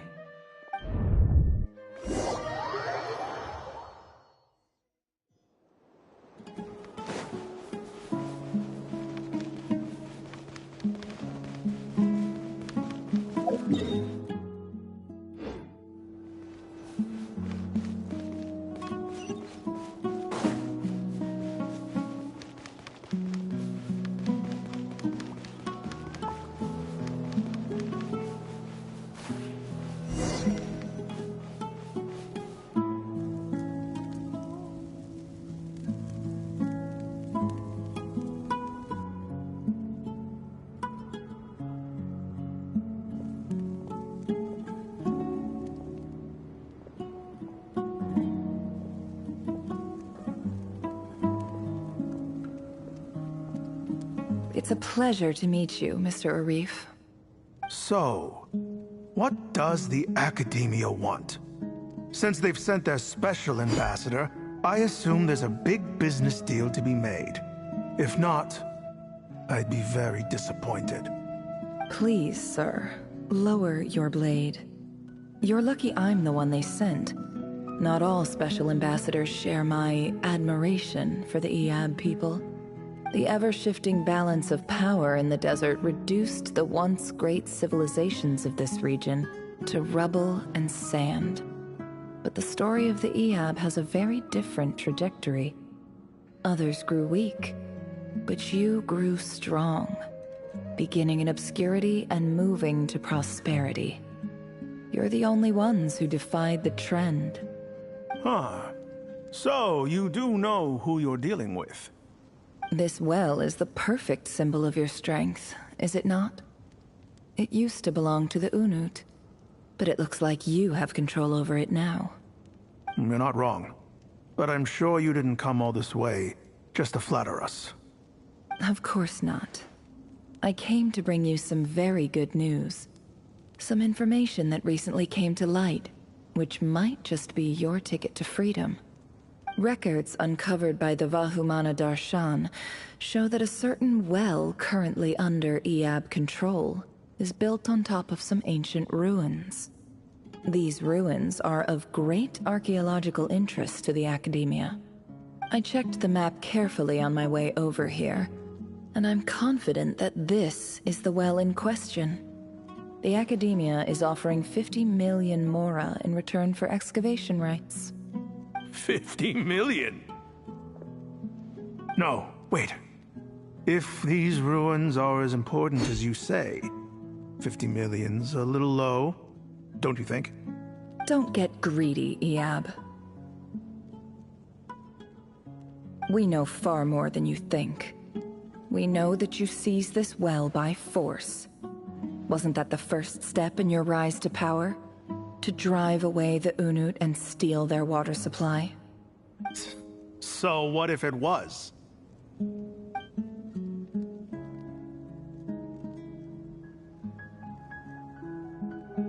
Don't worry. As unscrupulous as it was, it's something we're willing to overlook. The Academia is only interested in dealing with the de facto power holders in the region. I hope I am making myself clear. And I hope your words are the truth. If I find out the Academia is trying to play me, I'll hunt down every one of your people and make you watch as I cut their heads off one by one. I assure you, Chief, that would not be in your long-term interests. You don't want to make an enemy of the Academia. You see how I'm dressed, don't you? I appreciate that you've never been to the rainforest, but surely even you recognize an ambassador's attire when you see it. And what does a barbarian like you have to lose anyway? You really think the Sumeru Academia would bother to come all this way just to lie to you? We have more important things to worry about. All right, I take your point. The Academia is the highest authority in the land. I'm sure you're trustworthy people. In that case, we have a deal. We will sell you the excavation rights. I'd like to thank you, Ambassador. This is good news indeed. Excellent news. In fact, it calls for a celebration. Would you do us the honor of staying a while and enjoying some Iyab hospitality? Gladly. I am partial to wine myself, and I trust you are as well. So let's indulge in a few drinks together, in celebration of this momentous occasion.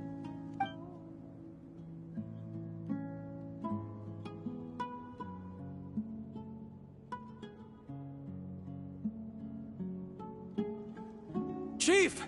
Chief, it's an emergency! It's the Unut. They've taken the well. What? Well, don't just stand there. Take it back. Yes, Chief. I have every confidence in the Iyab's military superiority, and yet...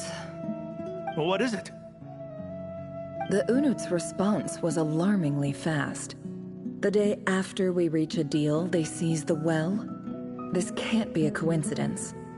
Perhaps there is a traitor in your midst.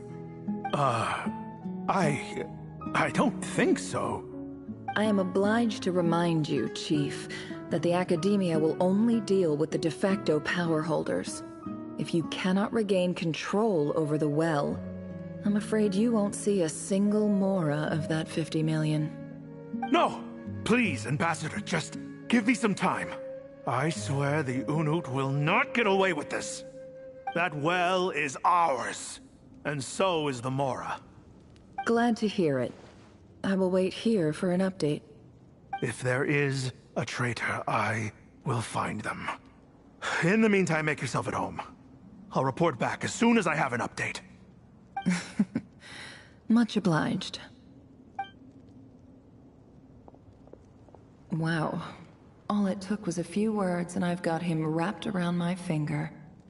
What an amazing feeling. So, in summary, Ambassador, the Academia would rather negotiate with our tribe instead of the Iyab, yes? The Iyab are ruthless murderers who don't listen to reason. And now they have the gall to interfere in our research projects in the desert region. So let me ask you, Chief. If you were the Academia, what would you do? Kill them all, of course. Precisely. The Academia does not tolerate those who stand in our way. The Iyab have held back our academic pursuits for too long, and our patience is wearing thin. At the same time, there is simply no way that the Academia can be seen to be intervening in desert affairs. I'm sure you understand where I'm coming from. We have our own rules out here. If the rainforest dwellers raised arms against a desert tribe, it'd start a bloody war. Right. We can't confront them ourselves, but we can support their enemies. The Unut have always had strained relations with the Iyab, which makes you our natural allies. Natural allies. Weren't the Iyab your allies once? You were quick to send them after us to protect your interests back when we stole that water. And now look at you. You're at each other's throats. Let me be clear.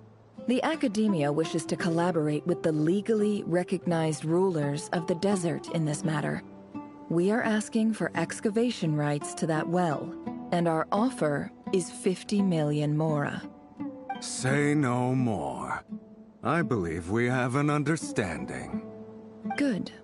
Then I suggest you get to work. Get us access to that well, and the moor is yours. You see, Dad? Lying is easy when you know how. People will believe anything.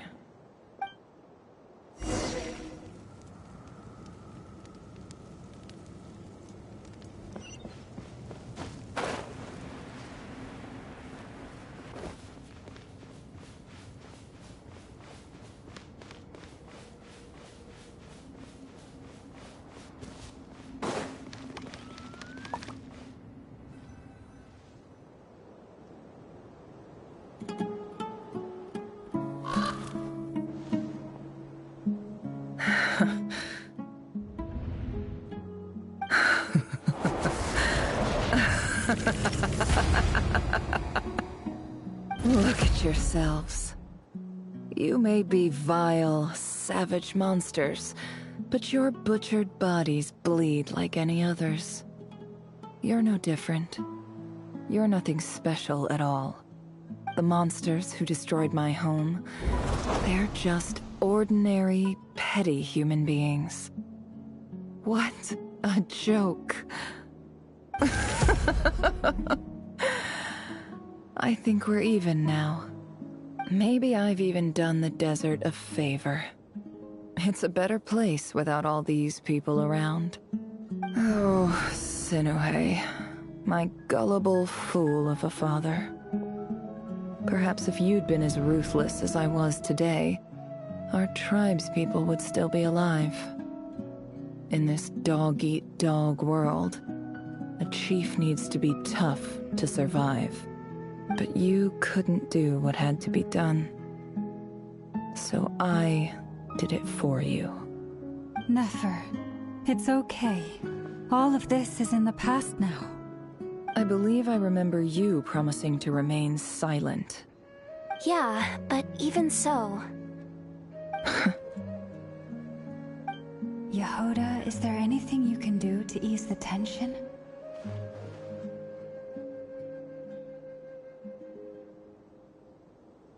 Alright, time for a sharp turn onto a completely different topic. So, anyway, that's enough of that. When are we getting out of this place? Feels like we've been walking forever. I'm getting pretty tired. Oh, Lauma, you tired? Yes.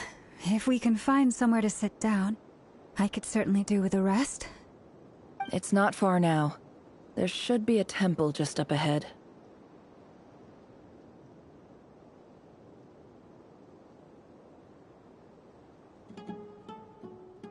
Yes. Really? A temple? That's where this story ends? I guess that's how things go in the desert. Desert dwellers can never escape their destiny. Or so everyone says. I never wanted to believe it, but looking back now, I'm as desert as they come. You mentioned a temple. What's waiting for us there? My biggest trade secret of all. Ah. Then I'm guessing it's where you got your power from. The power to peer into other people's minds. I didn't know you were clued up on any other religions. I'm no expert in the history of Sumeru, but since you come from the desert, I would imagine it has something to do with King Deshret. Sounds impressive.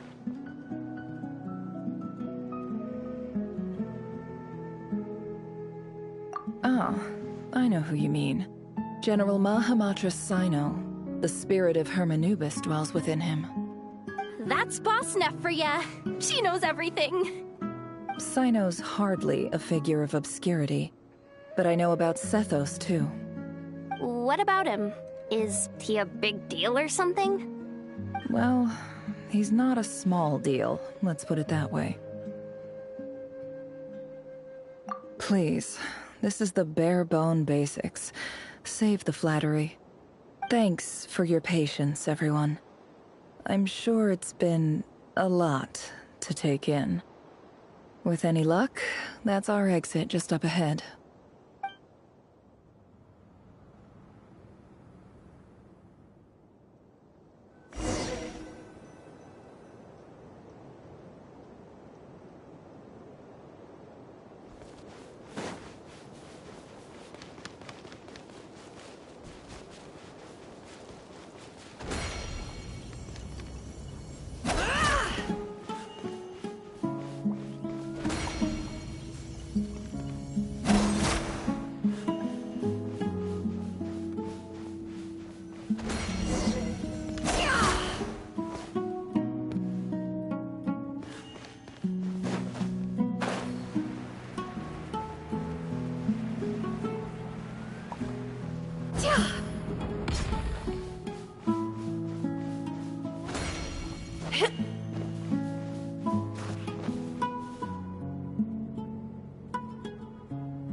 Uh-oh.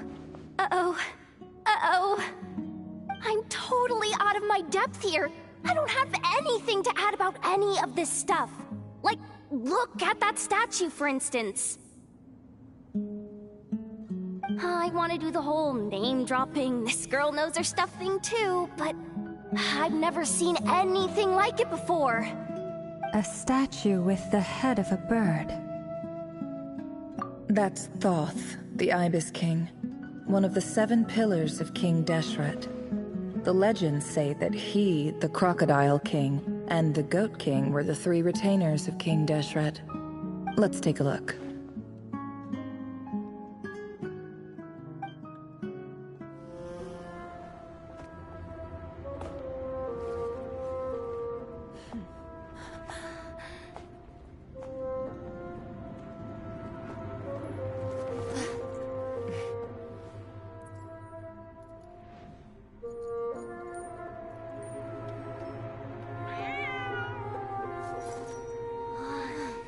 It's just Ashru. So, all is well?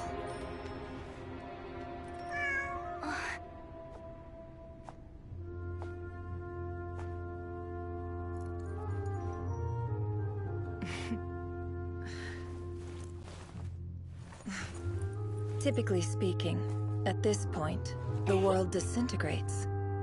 Then we find ourselves back in the outside world. Besides, these are my memories. There's nothing to fear. You're sure? Of course. It's almost over.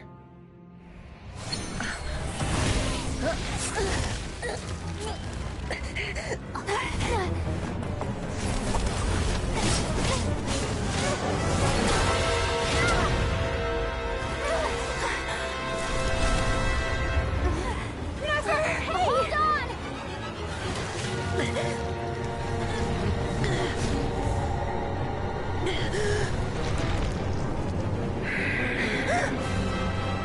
Knowing too much is always a death sentence.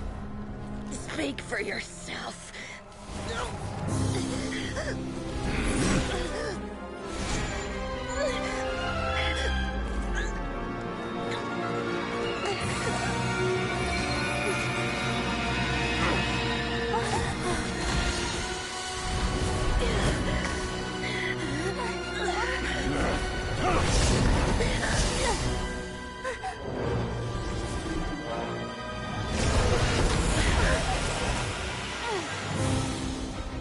How repulsive.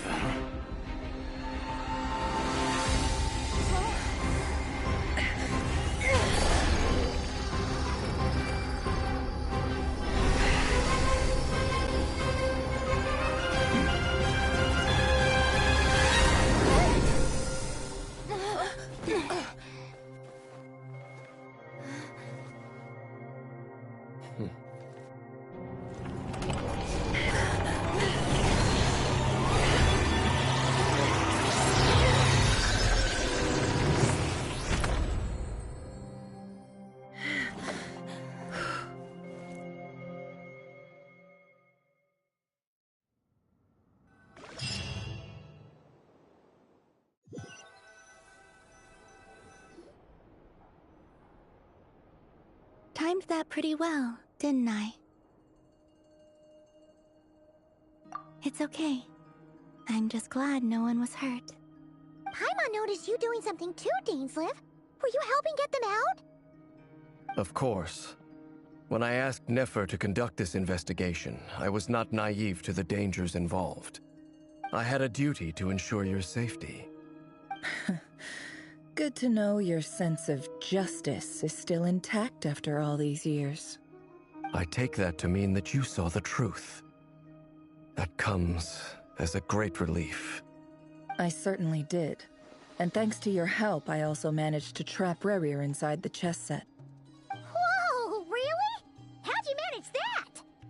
Well, to be honest, I sensed that something was wrong long before we made it to the temple. By using this fragment to probe into Rerir's past, well, the monster formerly known as Rerir, it seems I alerted him. I was tracking him, then he caught on and started tracking me too. Can't say I'm surprised. But how did he track you through your thoughts alone? That shouldn't be possible. Rerir was a secret agent who reported directly to the Vinster King. He is an expert at finding a trail and hunting down his pursuers. No wonder. He infiltrated the chess set, read my thoughts, and built a new virtual chess set inside of it. That's why we weren't able to leave at first. Speaking of your chess set, it's quite a remarkable item. Would I be right in thinking you have some connection to King Deshret? You overestimate me. I only have a connection with one of his underlings, the Ibis King. You all saw how this came to be. A long time ago, the Iab massacred my tribe, the Shimti, in our home village. A few years later, I enrolled in the academia, where some new information came to light. The Unut and the Iab fought a bitter battle over the rights to a well, all for the sake of a non-existent 50 million Mora. The Iab ultimately won that confrontation, but their victory came at the cost of almost every warrior in the tribe. The final blow to the Iab came at the victory feast, when an Unut assassin beheaded their chief right before my eyes. The remaining Iab fled and have been scattered to the winds ever since. Having gotten my revenge, I returned to my hometown, where to my surprise, the nearby temple was still standing. There it was, seemingly immune to the relentless hostility of the desert, while my tribal home lay in ruins. As I stood there gazing at the temple, I noticed a cat just outside. This cat, as it turned out, was home to the spirit of the Ibis King. He led me to a gate deep inside the temple, and there he made a deal with me. This chess set is my gift from the Ibis King. The chessboard within is made to the same specifications as the one in the mausoleum of King Deshret, and represents his power of piercing analysis. With this chessboard in its container, I gained a certain ability to perceive hidden secrets. Now, you could conclude that the Ibis King simply wanted to give the people of this world the power to seek the truth, but I don't believe that's the full story. Every god plays favorites. Their hearts are as fickle as any human's, full of secrets, perversions, egotistical tendencies. But precious few gods are willing to admit this. It is the same with all powerful forces, including fate itself. Their gaze falls preferentially upon a select few. As you rightly point out, this is an act of favoritism. If you're alluding to the Abyss, then yes, I agree. Gather the others. It's time to share everything I've learned.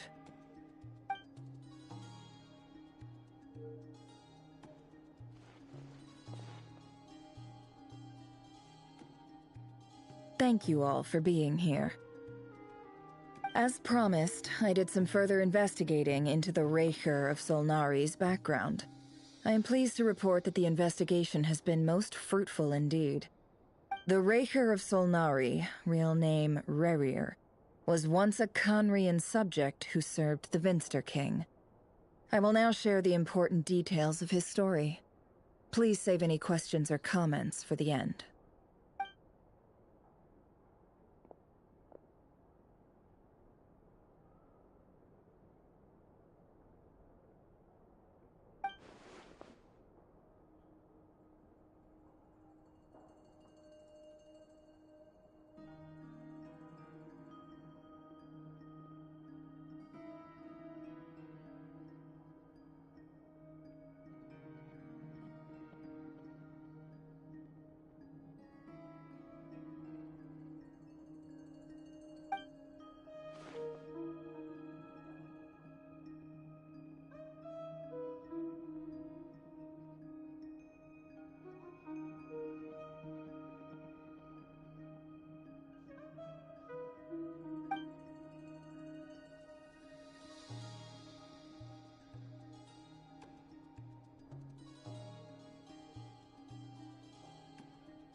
So that's why he's so obsessed with the moon. A tragic tale, to be sure. But it does not excuse his many transgressions. No matter how much Rerir suffered in the past, the fact remains that he is what we know today as the Wild Hunt, wreaking havoc upon innocent lives in Notcry. He becomes more dangerous with each passing day. If left unchecked, it is simply a matter of time before all of Teyvat suffers the consequences. This is a threat that the Knights of Favonius cannot ignore. A question for Miss Columbina. Forgive me if this is presumptuous, but have you ever seen the spatial gateway that appeared in Rerir's memory? Never. But I have heard stories of something called the Moon Gate, and this seems to fit the description. Miss Lauma, any thoughts on this? In the lore of the Frost Moon Scions, the moon is believed to hold many secrets. Some sources speak of ancient knowledge, others of a gateway to the unknown. The term Moon Gate is one I have heard before, but as is the case with all of our legends, there are no records of any first-hand witnesses. We cannot know whether it truly exists. Then back to Miss Columbina. As a moon goddess yourself, do you have some idea of where the Moon Gate leads to? Not at this stage, sorry. I do hold the power of the Frost Moon, and my strength is recovering well.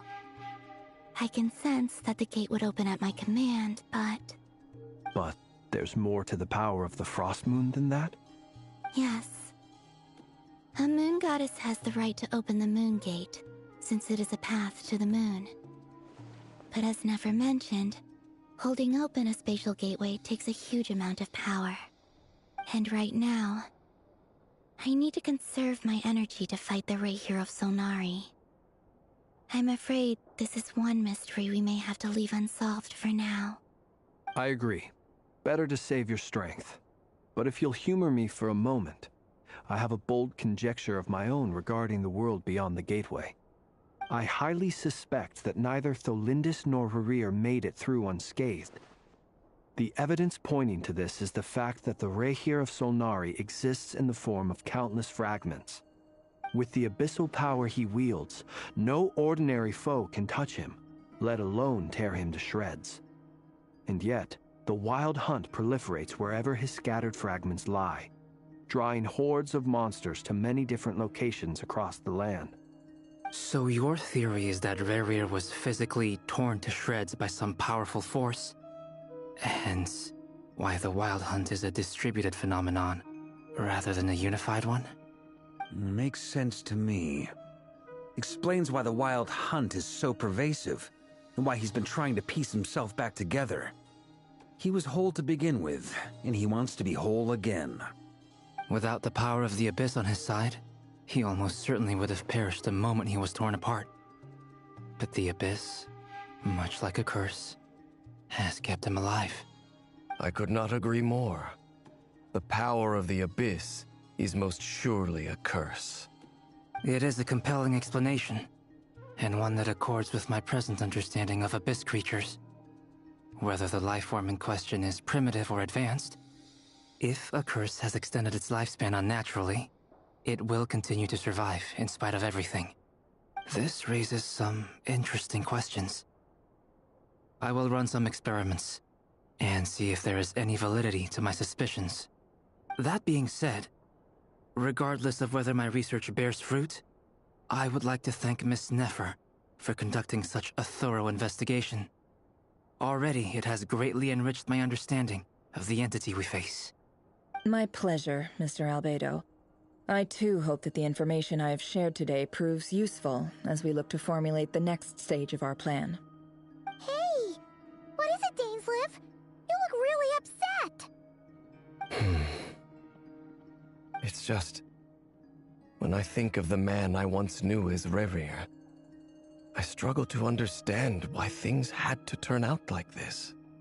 The two of you used to be friends, didn't you? I don't know if these words will bring any comfort, but my heart goes out to you. Mine too. We can never know all the hows and whys of the way things are. The moon and stars are full of untold secrets and lies, and the skies are host to many more mysteries than these alone. Yet, none of that can begin to compare with the complexity of human life. Those are the first comforting words I've heard in a long time. Thank you, both. Well, I think this is a good place to end today's meeting. I'm sure Nefer needs some time to recover. She's been through an awful lot today. That's very thoughtful of you, Lama. Of course. Sounds good to me. Take some time to rest and digest before we reconvene to nail down a plan.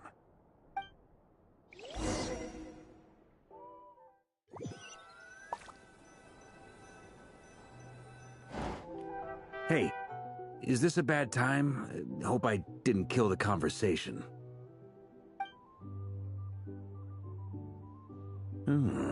Nice room. Oh, I'm not coming in, though. Why not? It's just a hotel room. If it's all the same, I'll just stay out here. I might not look the part, but I'm technically a knight. Barging into people's private quarters isn't the kind of thing we do.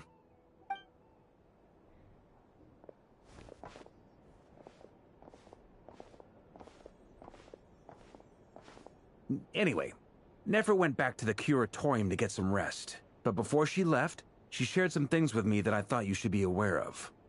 Firstly, although she managed to trap the Raker of Solnari inside her chest set, there's no guarantee that the power of the Ibis King is any match for one of the 5 sinners.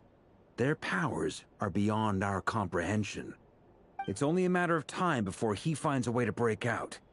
We have to come up with a plan and take care of him before that happens. Honestly, my mom figured that might be the case. So, how long have we got? Well, I asked her that same question. She talked for a long time, but for the most part, it seemed like she was trying to convince me how precious her chess set is. What a long and storied history it has. It felt like some kind of sales pitch, you know? The kind where you end up handing over Mora against your will? Anyway, after all that, she finally answered the question. 2 days, at most. 2 days? Holy moly! Can we even recruit enough help in that time? That remains to be seen. Which brings me to the second issue. Dainsleif is obviously conflicted about this whole thing. But given how little time we have, there's no way we can pull this off without his help. You have some history with him, right? Do you think maybe you could talk to him for us? Great. I appreciate it. All right, on to item 3. So, Albedo, Duran, and I put our heads together and came up with a plan. Can't promise it's gonna work yet, but at least it's a start. We figured we'd bounce the idea off you first. We'll explore it further once everyone's recovered. Oh, Paimon's dying to hear this. All right, so here's what we're thinking.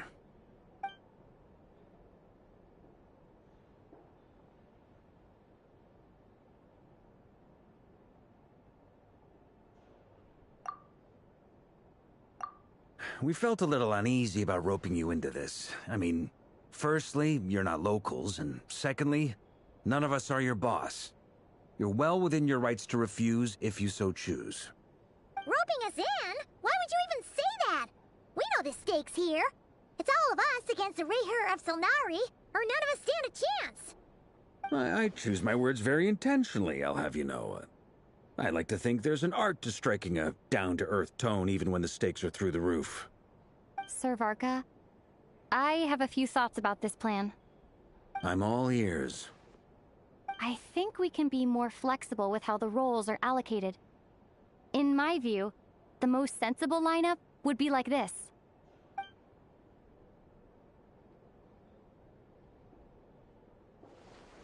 I see your point, yeah. But if that's how we're going to approach this, you'd better make sure you're ready. To be clear, I don't doubt your abilities. Far from it. I just want to make sure. Are you really willing to take all this on? I want to do everything within my power. The Rayher of Solnari is a truly fearsome opponent, and if I do my part, it'll greatly reduce the risk for everyone else involved. Well, that tracks with what I've heard. Jean's mentioned in her letters that you're so diligent it's almost abnormal. As in, most people weigh up the risks and rewards in situations like this. But you seem to just march towards danger without a moment's hesitation. Of course, everyone appreciates a fearless pioneer. But all that aside, I'm the Grand Master of the Knights of Favonius, and you're our honorary knight. I want to make sure your courage doesn't come at the expense of your safety. Thank you, Sir Varka. I should be the one thanking you. It means a lot to have you on board. I'll give some serious thought to your suggestions.